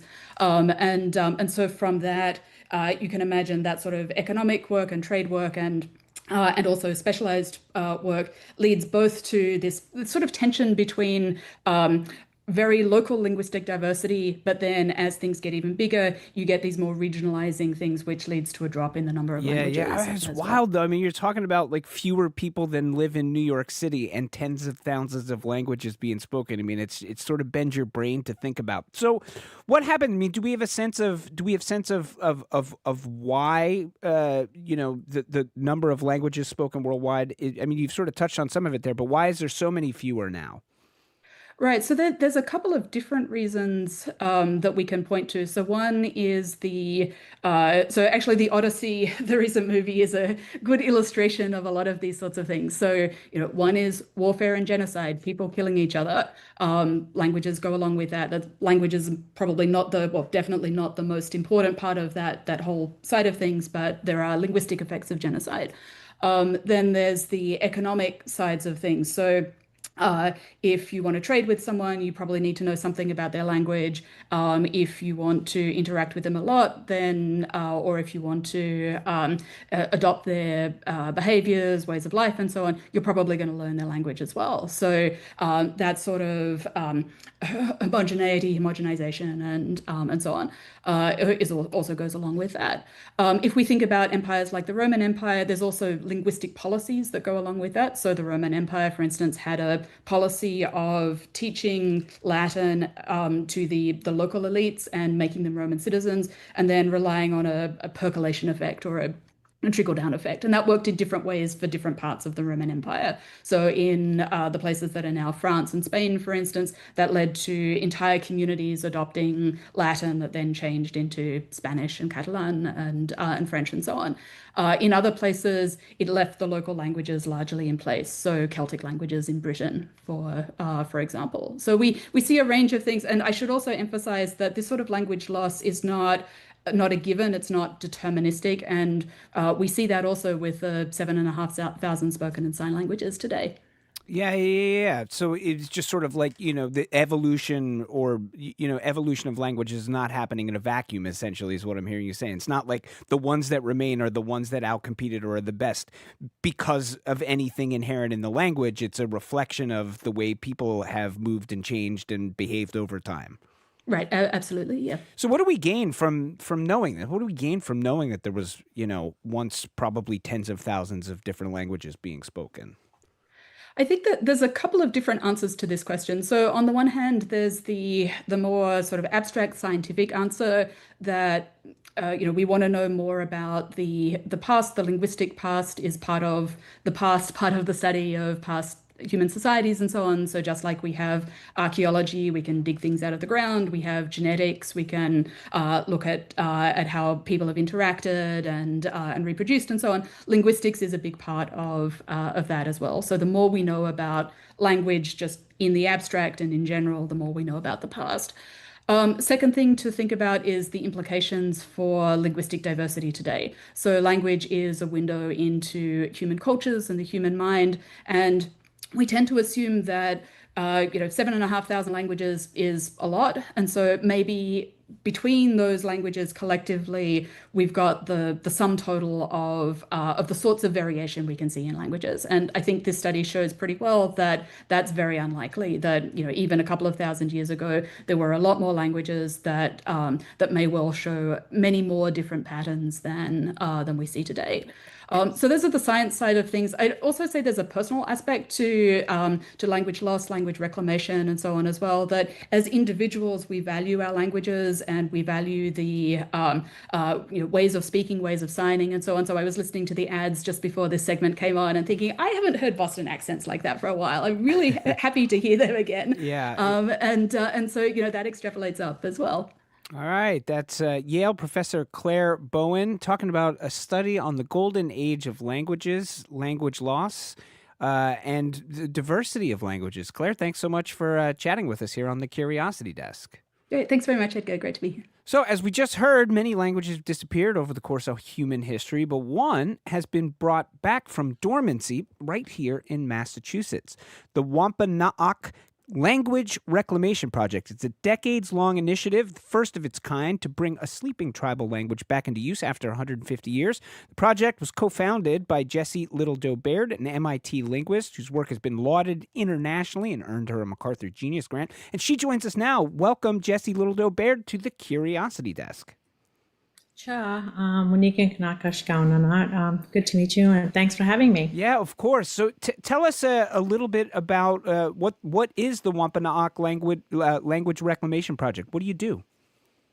So I'm part of a team, four communities. Those surviving 3 historic communities of Wampanoag Nation and one Wampanoag band.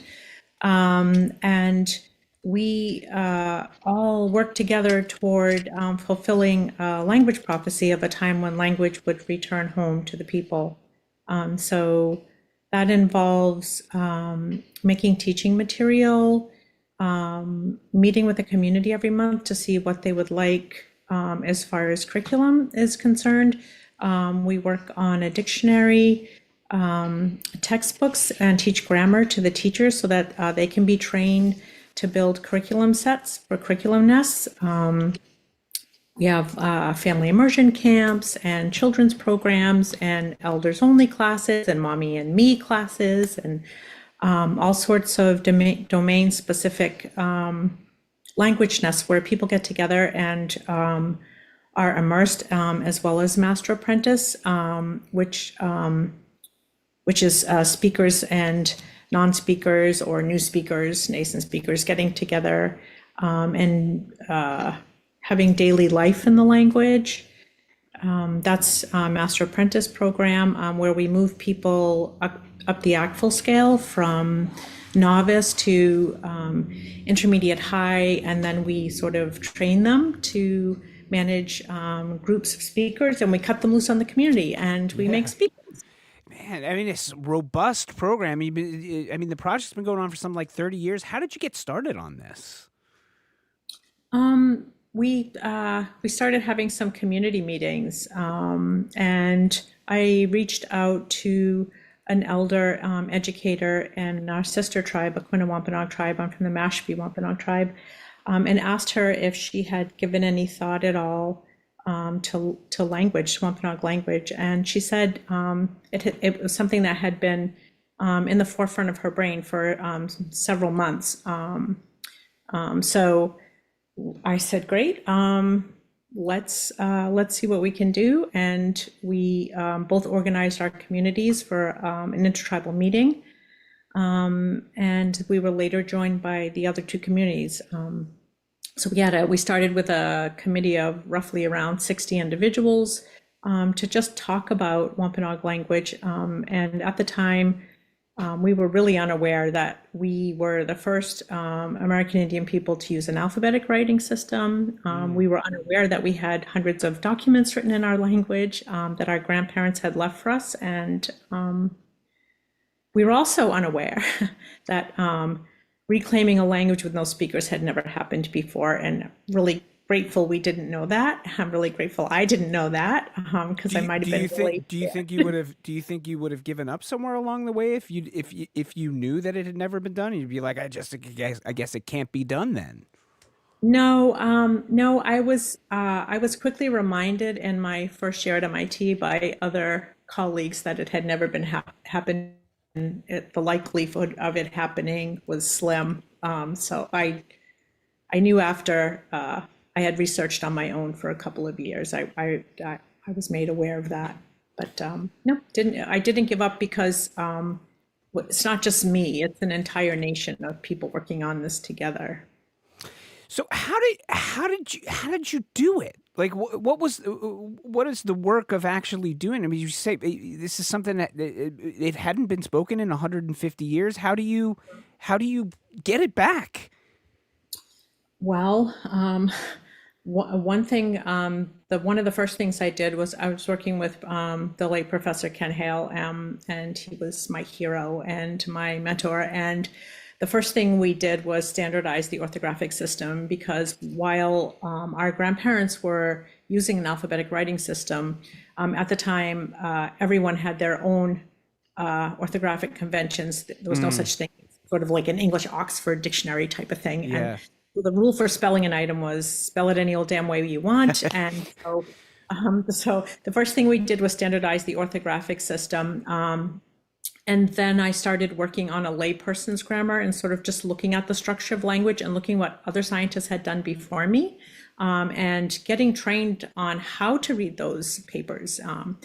And then I started making scripts that contain the parts of speech that I wanted to focus on, person A, person B, person C, and record them on cassette tapes. That's how long this was ago. And so I started making myself teaching language tapes. And whatever I was learning that particular couple of weeks, I would make lessons for the community that were digestible, and was teaching the community at the same time I was learning. But over the years, I came to see that there's a lot more involved than for language reclamation than just speaking. We had to come up with a system that incorporated training community members as well, and not relying on people that would need to be paid to work, because it's decades worth of work. So you need people in the community that are there and that are going to stay there, number one. You need language policy. So especially if you're working with multiple groups that have their own tribal governments, you need to have established language policy to keep things moving forward. You need to talk about how curriculum is managed. You need to talk about how funding's managed, how the product is distributed or not.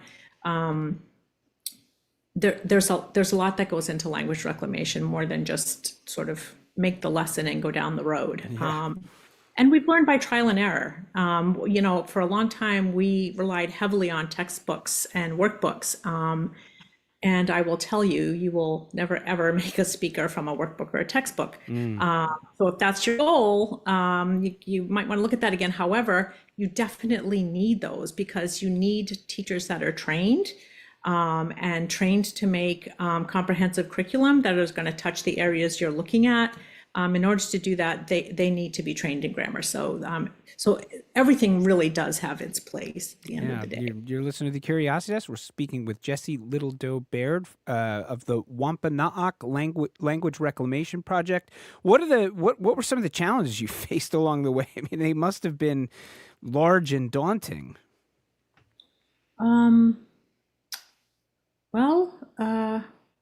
I guess one of the things that I found a little bit daunting was going from working as a social worker with homeless families to studying linguistics, which never was on my radar. That's a big change, a big career change. And I had 4 children at home at the time, small children. So that was daunting. And another issue is that language reclamation work, and Claire can probably tell you too, linguistics in general is not the most sexy business and career on the planet.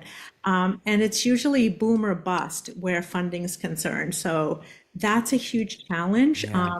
And in order to reclaim language fully and have everyday conversations in the community, people need to be on the job every day. And that means that they have to pay their rent and their mortgages and buy groceries, so that they need paychecks. So that's a challenge. And then people asking us why we were doing it. That's been a bit of a challenge. But I think beyond that, I don't think anything's been insurmountable.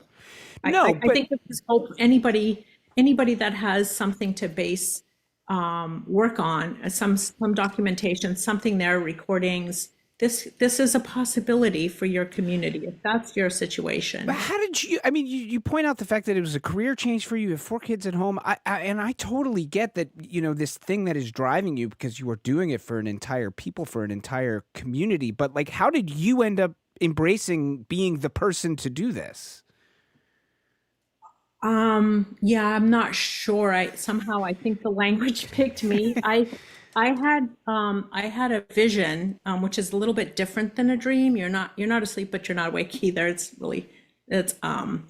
complicated. But I had a vision that lasted 3 nights, and at the end of that, on that 3rd night, folks from my community actually talked to me in English, and so then I had some concept of what had been going on, and I was just, before that, I was riding down a particular road here on the Cape, and most of the place names in Massachusetts are still, well, not most of them, but many of them are still in Wampanoag, and most of the towns on the Cape are in Wampanoag, and I saw a sign for Sipawisset, which would be properly pronounced Sipawisset, place of the little river or the brook.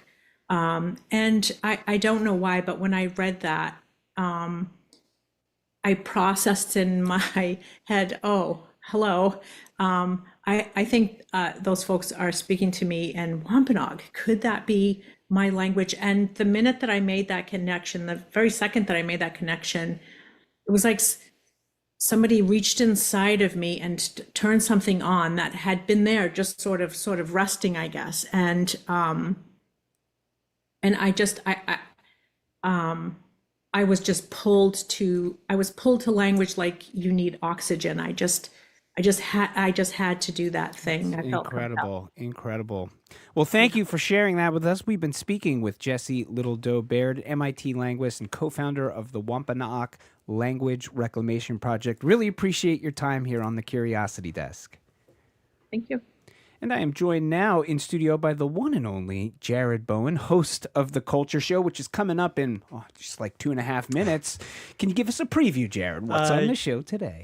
Of course, we think we know the story of E. Jean Carroll, who twice sued Donald Trump and twice won in a civil sexual assault and defamation case, and then again for defamation. Well, there's a new documentary called Ask E. Jean, and it's by filmmaker Ivy Meeropol. We'll talk to her about that. By the way, this film is not getting distribution for reasons you might imagine. Yeah. I'll ask her about that as well, so it's important that we talk about it. Architect Justin Crane will join us. He's a principal at CambridgeSeven, about his philosophy of not out with the old, in with the new, but using the old in terms of old civic buildings. It's a good city to for create using the old. Exactly. And then the Jack of Hearts Club is a musical that is getting so much buzz in Provincetown, homegrown. I'm going to talk to its originator, Jon Richardson, who wrote the book, music, and lyrics, and I saw it. It's fabulous. I can't wait to talk to him about it. Excellent stuff. That is Jared Bowern and the Culture Show coming your way in just under 2 minutes now. Another great show from them, so do not go anywhere.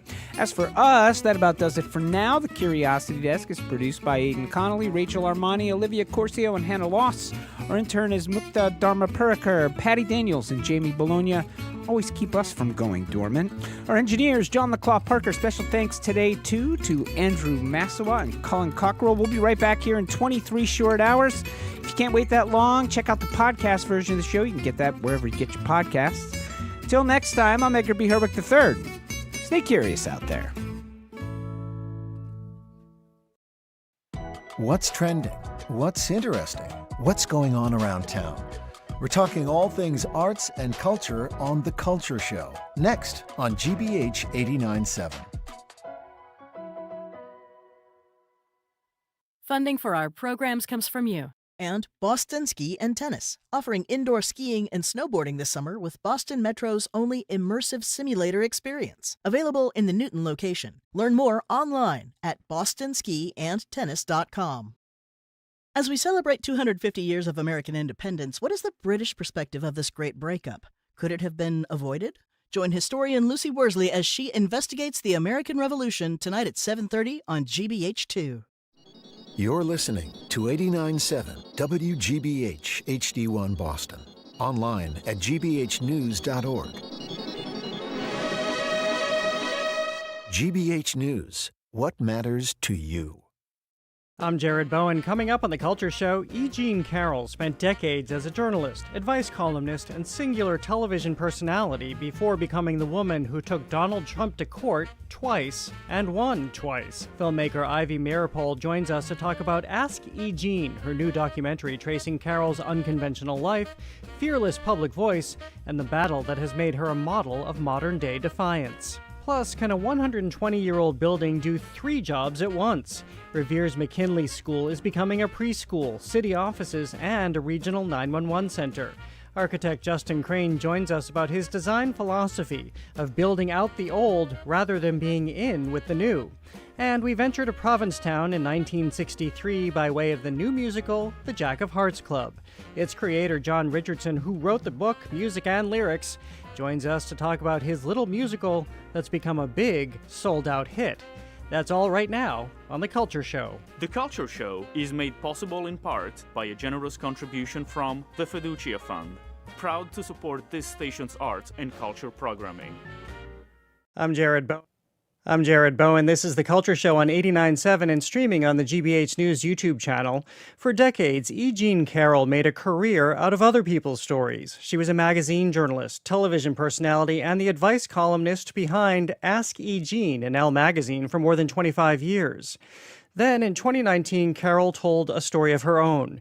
She recounted how Donald Trump sexually assaulted her in a New York department store in the 1990s. Trump denied it and attacked her publicly. Carroll took him to court and won. In 2023, a jury found Trump liable for the attack and for defaming her. Immediately following the verdict, he publicly defamed her again, or so a jury decided when she took him to court a second time, and won again, this time awarded $83.3 million. The new documentary, Ask E. Jean, is interested in much more than the woman we came to know outside a courthouse. Filmmaker Ivy Meeropol moves back through Carroll's wildly unconventional life, from Miss Cheerleader USA to her own brand of gonzo journalism to her long-running no-holds-barred advice column, all as a way of understanding the wit, nerve, and contradictions of a woman who refused to be framed as a liar by the president. If you were concerned about being dragged through the mud, why would you choose to sue Donald Trump? Because he called me a liar, and I couldn't let it stand. I called you right after the attack. I was very disappointed that you wouldn't report him. They never would have believed me. You were more famous than he was. Here comes this huge attorney, Robbie Kaplan. She laid out the case. If women could see what kind of questions their fellow woman is asked when she brings charges against a powerful man. Were you wearing underwear? Did you wear a bra? Are you taking any medications or drugs? Have you ever had acting classes? No. Ask E. Jean screens tonight in Provincetown before a sold-out audience, but it's also screening August 27th as part of the Nantucket Film Festival's Summer Doc series. Ivy Meeropol, welcome to the Culture Show. It's great to have you here. Congratulations on the film. Thank you so much. Thanks for having me. Well, let's talk about, I think so many of us are meeting E. Jean Carroll in a way we didn't expect to. All of her history, the nuances. And it's two people. We're meeting a woman who is a victim and understanding her going through that process, but also just understanding her. How much of her did you know prior to this project? You know, I knew so little about her. I vaguely knew that she had an advice column, that she was a hugely popular advice columnist. I had no idea that for 26 years she had this advice column in Elle magazine. And friends of mine said, "How could you not know Auntie E?" She's like, people just were she had a huge following, but I really didn't know much about her. So I read the excerpt from her book, What Do We Need Men For?, where she tells, she kind of pivoted in writing that book during it was post the Me Too movement. She started writing a list of her own hideous men that she'd had experiences with and wrote about this interaction, assault, Donald Trump, Bergdorf Goodman. So that was excerpted in New York Magazine. And that was the first time I really was like, it really compelled to find out who she was. I mean, I did that, her voice, the way she told that story really. So I started digging in and I thought her gonzo journalism, she was the first female editor at major male magazines, there was a male dominated world of magazine publishing at the time in the mid 90s anyway, but then she went even further and became the first female editor at Outside Magazine, Esquire, Playboy. She had just had an incredible career. And I think you need to understand who she was then to understand how she became the only woman to take Trump to court all the way. Well, before we get to the trial and the deposition, some of which we just heard in that trailer, I want to ask about who she is as this brash, strong, indomitable career woman versus the woman who was afraid, as she talks about in this film, to come forward when the assault happened. And how, because this is what your film does, it forces us as the audience, and probably what views so much of society holds, about how those two individuals can be reconciled. Exactly. And that's really once I started to understand that about E. Jean, that's when it really felt like this was a film. Because honestly, and just to back up, I wasn't, we already knew Donald Trump was a sexual predator. 26 other women had accused him of similar things. So it wasn't that story. It was E. Jean, her experience, which was that she was this incredible, independent, unapologetic person who forged a path for herself in New York City as this writer and journalist, and as she would say, had a seat at the men's table in the boys' club, and she did everything she could to achieve within that world. Now, what does that look like? What are you, what are you burying in yourself, or what are you flattening, or what are you ignoring? What are you accommodating? What are you being agreeable about that actually isn't good for you? These were all questions that she didn't even think about there. She just thought, I can handle this. I'm tough. And I think that was it's so important that we understand that both of those things can be true. That she is someone who was giving great advice to a lot of her readers and an audience, but she couldn't take that advice herself when it happened to her. How is it for you to understand this as a woman of a certain generation where this conversation is more front and center than it certainly was in E. Jean Carroll's time rising up, to understand that she had to bury this because that was her, at the time, her only way through this? I mean, I think it's so important. I mean, I think, women are still living through this, right? We're still, and girls, this, idea that you, if you are, let me put it one way. E. Jean and I talk a lot about the idea that consent and non-consent can coexist. And it's something that it's not the legal system doesn't allow, the justice doesn't allow it, but it's actually the truth. It's what happens. You can be having fun until it's not, all the way up until it's not. And that's okay to say that. But women are not, typically allowed to even say that. It's like, so then that's why E. Jean, even by the end of the film, even though intellectually she knows this isn't true, she still feels it's her fault. And so that to me is like the painful, like the core, what we're getting at here, that it's still a problem today. And I feel it. I know, it's just, so I think to see a woman like E. Jean, who's so powerful, successful, inspiring, and an older woman talking about this is something we could all use. We need to hear this. Well, talking about how this still so much exists in our society today, there is a moment in your film which I think stops a lot of people. It certainly stopped me when she makes the decision that she should appear as close as possible to the woman she looked like when she was assaulted by Donald Trump, even going to rehire the makeup person who did her makeup for that television show, because she has to show the jury that she's somebody, I'm paraphrasing, but somebody who's effable. Yes. By appearing as a younger woman. Which is so, to me, I kept thinking, like, do people not realize that she's older now? First of all, it was like everyone, was saying, what, Trump would be interested in an older woman? Well, she's only a couple years older than Donald Trump. And when they met, she was 52. So, the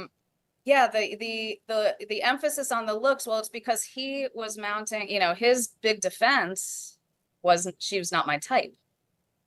Over and over again, she's not my type. So Robbie Kaplan and team with E. Jean had to show that not only that, yet she was very much his type. She was very much his type. And then she has to look as close to his type even now when this all started at age 75, and now she's 82. So it's this impossible task that women are faced with. It's like she has to prove that she's someone that he would want to do that to. It's just, it's crazy. Anyway, I want to give a shout out. She wrote a book called Not My Type. I recommend your audience pick that up. It's a great compliment to the film. And it's fantastic. It's her insights inside the courtroom and then the process. Well, and let me just go back to one thing you said. The reason we know that she was his type is because he, as surfaced from the deposition, he identified her as Marla Maples in a photograph when it was actually E. Jean Carroll. So clearly, if she looked like his own wife, she was his type. Well, Exactly. And what you're pointing to is one of the most, and so this is an example of what we were able to do in the film that you don't really get in the news because there's not enough time to really, that was reported, but I don't think it really landed with people. And we have audible gasps in the audience when that section of the film plays, because as you said, he mistakes E. Jean for his wife, Marla. And then Robbie Kaplan follows up very quickly because she's such a brilliant lawyer too, saying, well, would you say that all three of your wives were your type? And he says, oh yeah. Yeah, and that's it. And it's so much just one of many reasons to see this film, because this is not a quick thing either. This is a man who really is confounded for a bit because he can't understand that this is not his wife. He doesn't know what's going on. Yes. I'm speaking with Ivy Meeropol, the director and producer of the documentary film Ask E. Jean, which will next premiere after a sold-out screening in Provincetown tonight at the Nantucket Film Festival's Summer Doc Series in late August. Well, let me ask about the access that you had to these deposition tapes and then being in the courtroom with her and how you saw this unfold, calling to mind another bit that we had in the trailer that we played where E. Jean points out the questions she's being asked by an attorney, but by another woman as part of this legal process. Yes, we had quite a challenge at first, figuring out how to tell the story of the trials, because you're not allowed to film in there. There's no audio recordings. So I went and witnessed the first trial, and it's incredible. And then I started asking Robbie Kaplan, were the depositions videotaped, and to discover that all hundreds of hours of this stuff. So they gifted me that. I shouldn't say gifted. They handed it over to me. They allowed me to use it in film. No one would ever see those depositions if they hadn't given it to us, because they were never made public. And what you see in the depositions is you really experience E. Jean having like just the barrage of questions that from Alina Habba, Trump's attorney, who first kind of apologizes. You hear, we use that in the film, where when they're beginning, she says, I just want to say, as a woman, I know I'm a lawyer, but you're going to have to ask you some tough questions. And then she really does. I mean, but the thing that's so amazing about E. Jean, and that people are so floored by, myself included, is that she just takes these questions and she does not let them diminish her, who she is. So she'll be asked something like, and you see it in the film, so how many men did you date at that time? The implication being, oh, she's a loose woman, right? And this is E. Jean. She says, oh, it was such a gorgeous array of chaps. Let me think. It's like she gives it right back. And I just found that so refreshing. And and as an older woman, she can do that. And you feel like a lot of the younger women who went through the Me Too process who really were kind of forced to say, I didn't know what would happen if I went up to that room, or I didn't, I wasn't flirting or whatever. E. Jean is saying, I was flirting all the way up until it turned. And she tells the story, and that's what makes it believable, even though it's this unbelievable story of her telling Donald Trump to try on a lingerie. I mean, it all kind of came together, but the depositions have made this film something so important that I couldn't have even foreseen. It takes us beyond the headlines and I think the cursory understanding that so many of us had of her and the situation and this trial, including the last quarter of the film, where I think that people saw these verdicts, all of these jurors unanimously find in her favor between both trials, that this was wrapped up in a nice little bow and she got what the judicial system decided she should have, but it's anything but. I want to talk about both her and you because you're screening at these film festivals, but this has not been picked up by a distributor. You point out in the film that she lost her column at Elle magazine after she made her recounting of that time in Bergdorf's public. That's right. Which makes no sense. Elle magazine says it was economic reasons, but we all know, especially if you have a public figure who's getting lots of headlines, you want to exploit that if you're in business, not fire them. But is this the reason that you don't have a distributor right now? I'm sure. I mean, it's from the beginning with this film, even when Trump hadn't been reelected. So when he got reelected, then things got tricky again, but it was hard to raise money. It's hard to maintain a budget. It was hard to get people interested. And then, we went the independent financing route, and I have donations and equity investors and a lot of, people who really believed in the film, but it's like cobbling together the budget like that takes a lot longer and it's harder. But then we found the film was where we wanted it to be, and we're really proud of it. And we went to Telluride and had an incredible premiere and had great reviews and all sorts of enthusiasm around it. It was clearly there's audience for it, and not a single offer. And that was almost a year ago now. And it has been a very long haul. And we are putting the film out theatrically with a distributor, Abramarama, who are wonderful.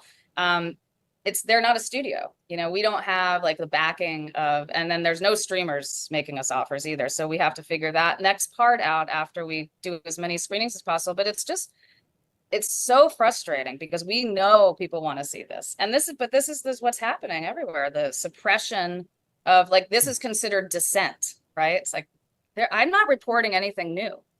And I didn't politicize this either. This is a film about what happened to E. Jean and her story. And, and yes, it's Trump, but it's not in itself, I could have used it as an opportunity. I'm not a fan of Donald Trump myself.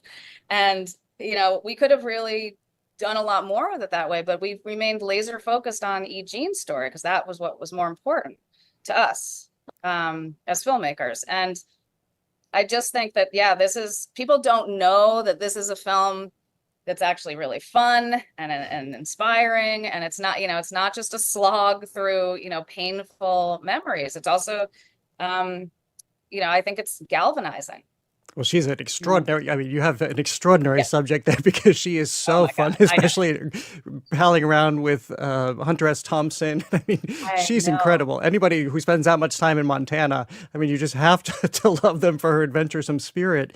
But to that end, that was the other part of the question I was asking you is, so you're experiencing this on the business side, the suppression, and she talks about the avalanche of slime that has come her way, the hate, the death threats that have come her way since these two verdicts. How is she withstanding this? She talks about her own, the own physical toll it's taken on her. Oh, it's horrific. I think it's just shocking. People should be, just shocked by what, but it's not far. Look at how the president talks about people. Didn't he just was horrible, vicious about, former President Biden, like ripping into him, saying he hopes he suffers and all. It's like he's just a horrible person. And the followers, I'm not gonna say everybody who voted for him is like this, but many of them are dangerous, really angry people. They threatened E. Jean's life. They threatened her with rape. They threatened, they say, we know where you live. But she is, as you can imagine, she knows how to handle a gun, and she has one. She's very, she has two very big dogs you see in the film. She is just, she's pretty resilient. We've had to have protection. When we traveled to film festivals together, we always made sure we had protection for her, which is ridiculous. It's crazy. It's just, this is where we are though. And it's scary. She's working on a new book, and she's trying not to let it completely shape the rest of her life. I think that's part of what she went through so much in the 7 years of all of this. Well, I just want to end by asking, as we talk about that climate here in 2026, I would want to quickly ask about your own experience. People might recognize your last name. You made a documentary film about your grandparents, Julius and Ethel Rosenberg. As you look at their experience in this country and the E. Jean Carroll experience, are they linked?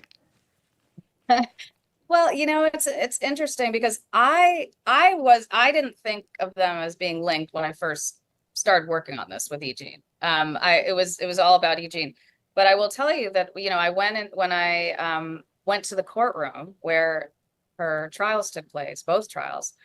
I did not realize until I went there for the first day, it's the same courthouse where my grandparents were tried. Wow. And sentenced to death. So that was quite a chilling moment, and it made me start to reflect even a little more on, it makes me reflect, what am I drawn to? Is this is part of who I am, and that I'm drawn to these kinds of stories, I think. But I think it's pretty telling.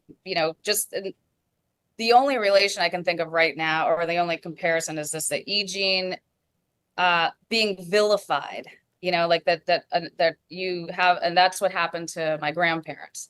So you're dehumanized, you're vilified, you are no longer, a human being, who has a life and has real, and is actually going through very difficult thing to tell their story. I'm not trying to compare in any way, because my grandparents were arrested for something, that wound up somewhat being true that they were involved in. But I just think that the way our society, quickly, and people in power abuse their power by going after and diminishing people and dehumanizing, that's where it feels very relevant. Well, Ivy Meeropol, again, congratulations on the film. It is fascinating, and we have pledged to keep spreading the word about your film, especially for the conversation we had about not a distributor.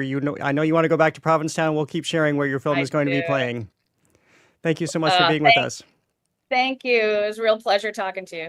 Likewise. Ivy Meeropol is the director and producer of the documentary film Ask E. Jean. You can catch it on August 27th as part of the Nantucket Film Festival's Summer Doc Series. Well, coming up, how do you give a century-old public building a new civic life? That's next on The Culture Show. Stay with us. Made possible in part by a generous contribution from the Fiducia Fund. proud to support this station's arts and culture programming.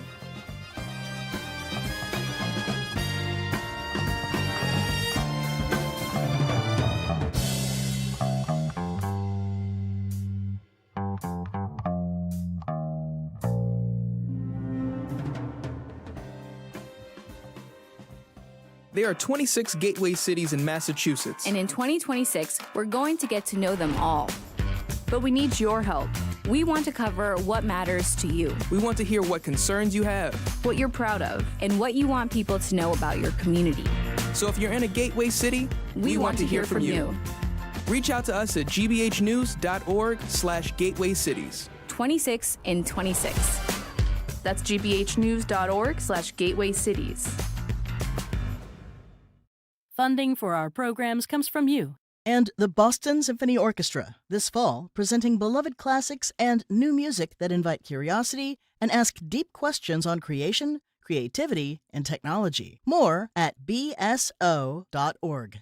And Harvard Business School Baker Library, featuring an exhibit on Muriel Siebert, the first woman to buy a seat on the New York Stock Exchange, open to the public. Details at library.hbs.edu. And PNC Bank, who believes when you pay attention to the details, amazing things can happen. Like when you check the pockets of a jacket you haven't worn since last fall and find $20. PNC Bank, brilliantly boring since 1865. If you're a GBH member, you can access thousands of hours of PBS programs online with GBH Passport. If you're already a member, just register online today or become a member and sign up instantly at gbh.org/passport.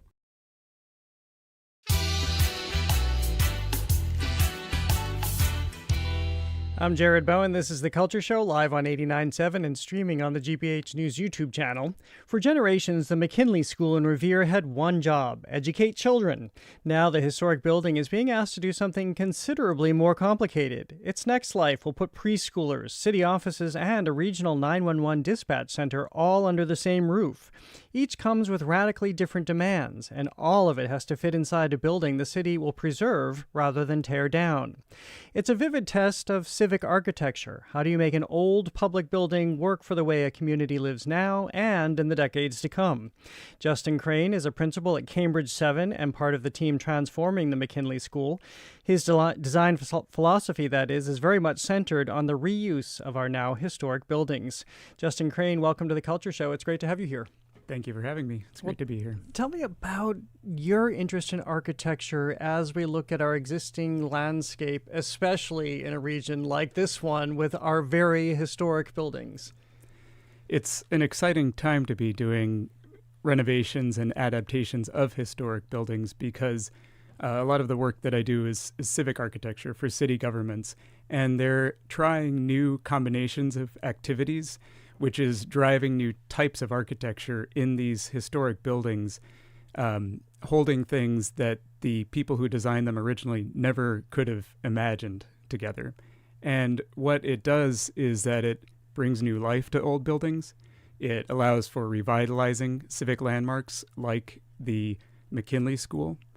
And it's providing cities opportunities for reaching more members of the community and engaging them in new ways. Well, I would imagine it would be perhaps easier to just build a building and make it what you want for 2026 audience and patrons walking in and out the door. Do you appreciate the challenge of this? Do you appreciate the responsibility of this? The challenge is fun because it's forcing us to really think on the spot about what we're finding. We plan as much as we can, but it's, we're trying these really innovative building types. So the McKinley building, for example, while these combinations of uses are creating new life for the building, they're giving new convening spaces for the community. Each one of these has to have separate entrances. So the preschool, the 911 call center, the city offices have their own separate entrances, their own separate building systems like air conditioning and electricity. And so part of the challenge with this project is making sure that you know what part of the building you're going into. They each need distinct entrances with distinct identities. So for the call center, we are actually removing just a section of what had been a 1927 addition for a new entrance that also allows for all the communication systems that have to come into the call center. But also what this is doing is that this is opening up a corner of the original 1904 school building. It's a part of the building that hasn't been seen for 100 years. And the contractor had painstakingly removed bricks from the chimneys of the 1904 building, brick by brick, taken them down to the ground, and now they're using that to rebuild a section of the 1904 building where the preschool is going to be housed. It's fascinating to hear about not only the process, but the pride in this process. I sense your energy as you're describing what the contractor is doing. What to you is the value in making sure that buildings like that one and others like the Armory in Somerville or the Foundry in Cambridge are preserved rather than be demolished and have something new rise in its place? So they bring community pride, as with the Revere School. It's a school that the McKinley School, generations of people growing up in Revere went to that school. They have fond memories of it. Community was formed around that building. The Foundry building in Cambridge, it tells the story of the industrial past of East Cambridge. So community really is founded in these buildings. There's civic pride. There's also a really important sustainability component to this. And just to provide some perspective, so there are 125 million existing buildings in this country. 50% of those are now more than 50 years old, which would count as historic in a lot of districts.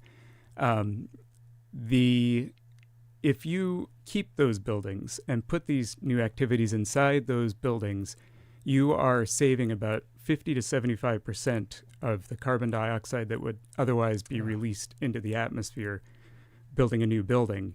And meanwhile, there is about 1 billion square feet of space in this country every year that is being demolished and rebuilt. That's the size of Manhattan that's being demolished and rebuilt. So you can imagine that if we are finding new ways to reuse these historic structures, it's also really good for the environment because we're keeping a lot of carbon from being released into the atmosphere. And as you look at these historic structures time and time again now, as you move from one project to the next, is there something fundamental you've begun to recognize about how even though an architect and builders 100 years ago might not have been envisioning a 911 call center, in some way they do seem to be designing for 2026?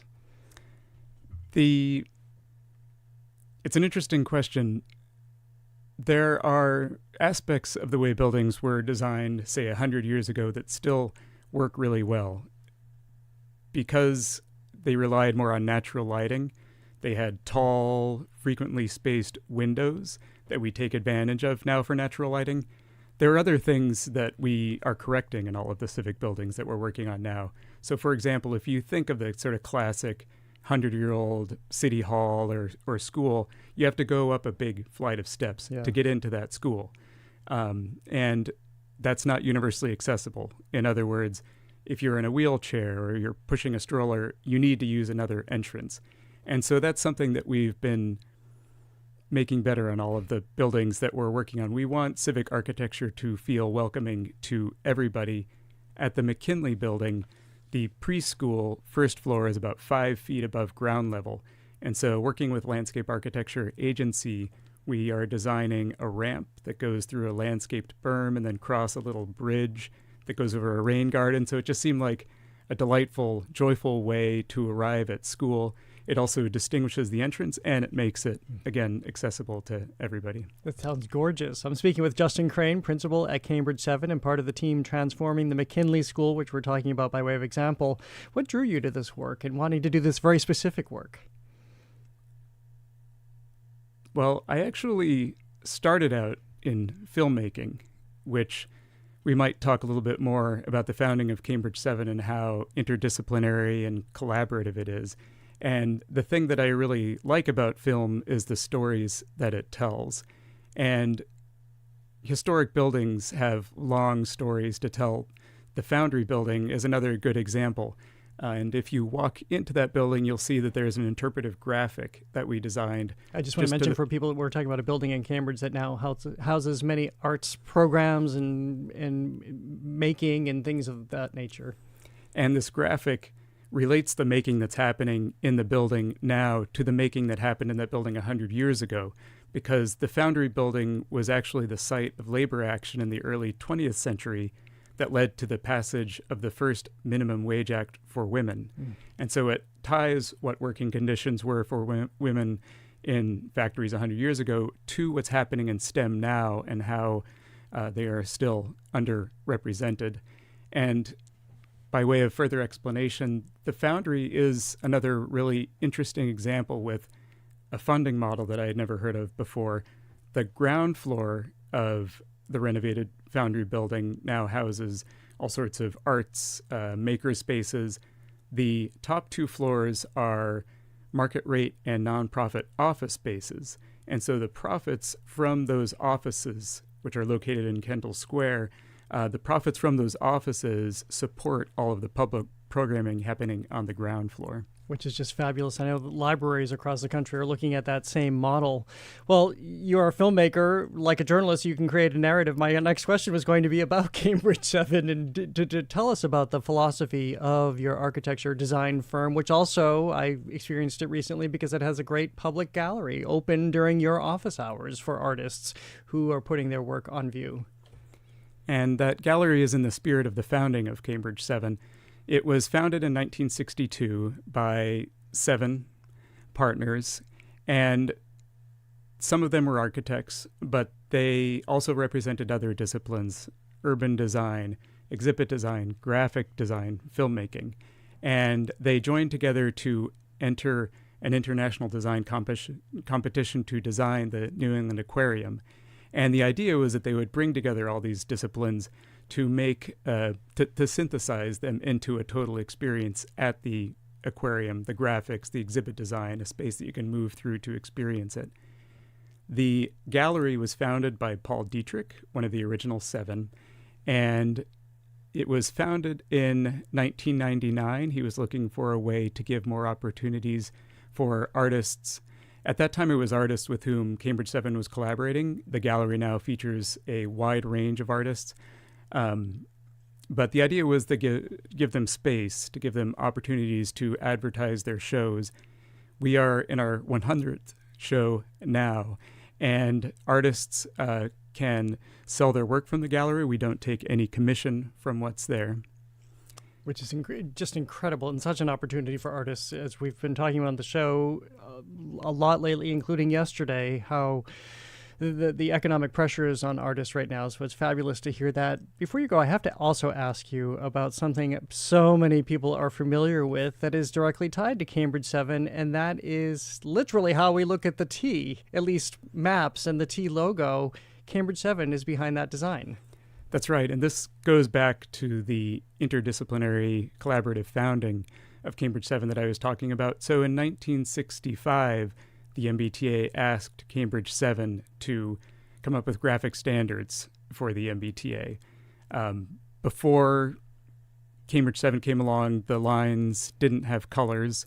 The trains were painted, I think, a kind of a drab olive color, and it was hard to get around. So all of the trains, because there was no red line, orange line, exactly. Blue line. There was none of that. And CambridgeSeven came up with a design manual, a 4-volume design manual. Probably the most iconic thing that came out of that is the T symbol. And that was actually inspired by a trip to Europe by one of the partners, in which they saw the metro symbol in Stockholm, which also is a T in a circle. But it's really interesting to compare the two. So the Stockholm T symbol has a circle, but that circle may or may not have an outline. The T symbol that we all know has a broad black outline of the circle. And then the T is slightly different as well. So the Stockholm Metro T has a longer vertical, a shorter horizontal, the way most of us would draw a capital T. The T logo, the horizontal is actually longer than the vertical, so it sits really nicely within the circle. And then the colors of the lines, which you just mentioned. So the original colors were going to be the primary colors, so red, blue, yellow, and then green fit nicely within that. But in tests on site, they determined that the white lettering of the station names didn't stand out very well against the yellow, so they came up with the orange instead. And then, there are stories about how the color of the lines relate to the geography of where they go. The red line used to finish at Harvard Square, which is known for its red brick buildings. The green line goes by the Emerald Necklace. The blue line goes underneath the water. And then the orange line is clearly post-rationalized. It's the rationale that they came up with was that it goes beneath Washington Street briefly, which historically used to be called Orange Street. So now we have the orange line. And it has just changed our entire relationship with the T system, which is much improved, I would say, over the last couple of years. But we have an intimacy with it because of the colors. Well, Justin Crane, thank you so much for being here today and walking us through some of your projects and history. It's been great to speak with you. Great. Thank you very much. Justin Crane is principal at CambridgeSeven and part of the team transforming the McKinley School. Again, thank you. Coming up, a new musical takes us inside Provincetown's gay bar scene in 1963. Its creator, Jon Richardson, joins us, taking us into the Jack of Hearts Club.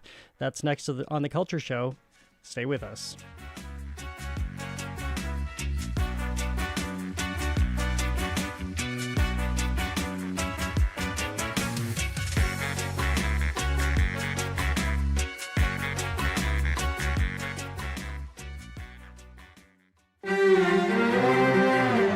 Starting this year, the EU requires travelers from outside the bloc to scan their faces and fingerprints before they can enter.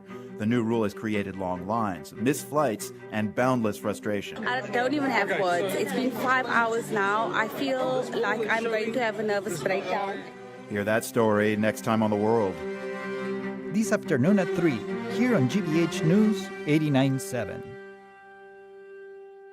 Our programs are made possible thanks to you. And Brook Meadow at Cobb Corner, an assisted living community offering wellness, care, and support services, including an on-site fitness specialist to help seniors stay physically active. More at brookmeadowslr.com. Support for GBH comes from you and MIFA. MIFA was created over 40 years ago with a public mission to help students and families plan and pay for college and plan for the future. Jonathan Hughes, Associate Director of College Planning. We are a really small office, and it is our charge to administer to the whole Commonwealth, so we have to rely on trusted partners. And GBH is a trusted resource for the entire Commonwealth. To learn more, visit gbh.org/sponsorship. The GBH News app is your home for trusted local news, so you can get the news you need and get on with the rest of your day. Come for a quick scroll, not a doom scroll. Download the GBH News app today on the App Store or Google Play. I'm Jared Bowen, live on 89.7 and streaming on the GBH News YouTube channel. You're listening to The Culture Show, and we're listening to Down in Provincetown. There's a little town at the end of the line. If you make your way down, you're sure to find a rather curious folk down in Provincetown. It's a little escape at the tip of the Cape where there's less of a blur between who you are and who you wish you were. That's from the new musical The Jack of Hearts Club, now on stage at Provincetown Theater through September 6th. Set in 1963, the show brings us inside a P-Town gay bar on the last day of summer where the regulars have gathered for one final celebration before the season ends. But summer isn't the only thing coming to a close. Love affairs, friendships, and a season of seaside bliss are all facing a finale as the characters depart to resume their regular lives. After a sold-out world premiere last fall, the Jack of Hearts Club is back for another summer. Joining me is its creator, Jon Richardson, who wrote the book, music, and lyrics. Welcome to The Culture Show. I am so happy to be here. I am thrilled to have you because I have to tell you, since last year, people have been telling me about your show. I finally saw it a couple of weeks ago, and it is incredible. This is a show, as I talked about in the pics that I post on Instagram and on my morning edition review, this is a show that you walk out feeling so connected to these characters, and you walk out humming the music. That I don't experience that with most Broadway shows I see. How did this, what was the genesis of this show and this moment for you? Well, that is so kind, and it makes me so happy. I love that you came to see it, and we love how this show is resonating with audiences. And I moved to Provincetown from Boston 10 years ago, so I lived in Boston from 2010 to 2017, and then I graduated from New England Conservatory. I got my master's there, and that's where I learned songwriting. And then I moved to Provincetown and started playing in gay bars and in piano bars. And so this story was really born out of my experiences in Provincetown piano bars. And then the other piece is that I'm a student of history. So in college, I studied history, and at NEC, I studied music history. And the history of Provincetown and the history of LGBTQ people has always fascinated me. So that's kind of how this story was born, out of my own experiences and then just kind of my weird obsessions. Well, there's something that is just so endearing about a group of people who come together after having a really joyous summer, knowing that they have to have these last final hours together before they spread out across the country, as happens in Provincetown for anybody who's vacationing. They often go to other parts of the country and know that they might not see each other for another year or longer. What to you is the magic in that scenario? Well, we find these characters. This is a story about 10 people in a gay bar on the very last night of summer. And it sort of has this vibe of kind of like the last night of summer camp almost. And that's such a charged moment and I think we all kind of know what that feels like, where there are a lot of goodbyes and it's such a kind of pressure cooker environment. And one thing that I was excited about with this musical is that it takes place in real time. So we meet these characters at about 11:30 p.m. On a Saturday night on the very last night of summer, and then it ends basically at last call at 1 a.m.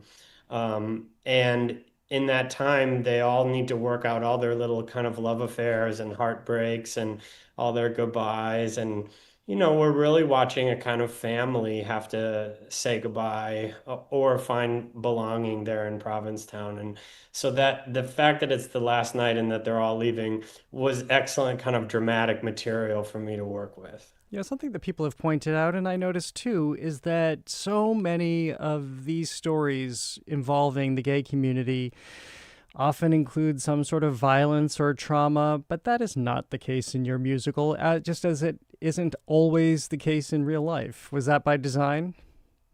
Completely by design, and I'm glad that you picked up on that. Really, the reason that I wrote this musical is because I found this amazing collection of photographs of gay people in Provincetown in the late 50s and early 60s. They're part of a collection of photographs that's housed at an organization in Boston called the Queer History Project. These pictures are these black and white photographs of gay people just having a lot of fun in these bars and out on the beach. And they almost looked like the kind of joy that my friends and I experience in modern times in Provincetown. And these pictures just sort of blew my mind as a historian, because I was so used to kind of seeing images of pre-Stonewall gay people kind of hiding their faces or being arrested or having awful things happen to them. But instead, these photographs, they were mugging for the camera and they were making faces and they were just so joyous.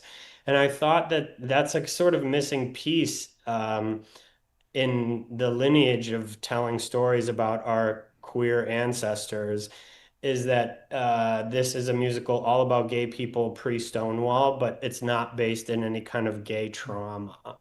And so no one is being outed, no one is, there's no violence, as you say, against these characters.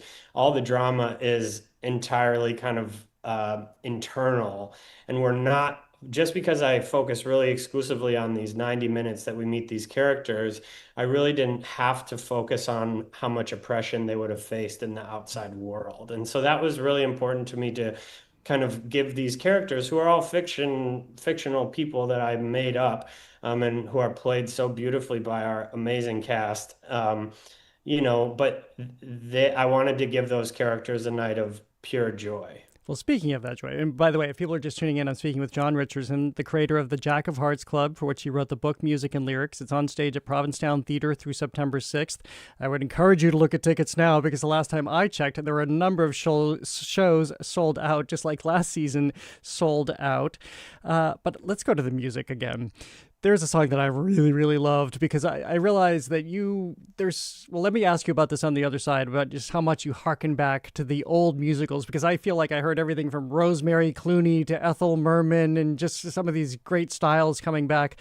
But here's the song The Conga from the official cast recording of the Jack of Hearts Club. Epic earworm there. Since I picked that this morning, it's been just in my head all day. But tell me about that song in particular, but your other musical influences.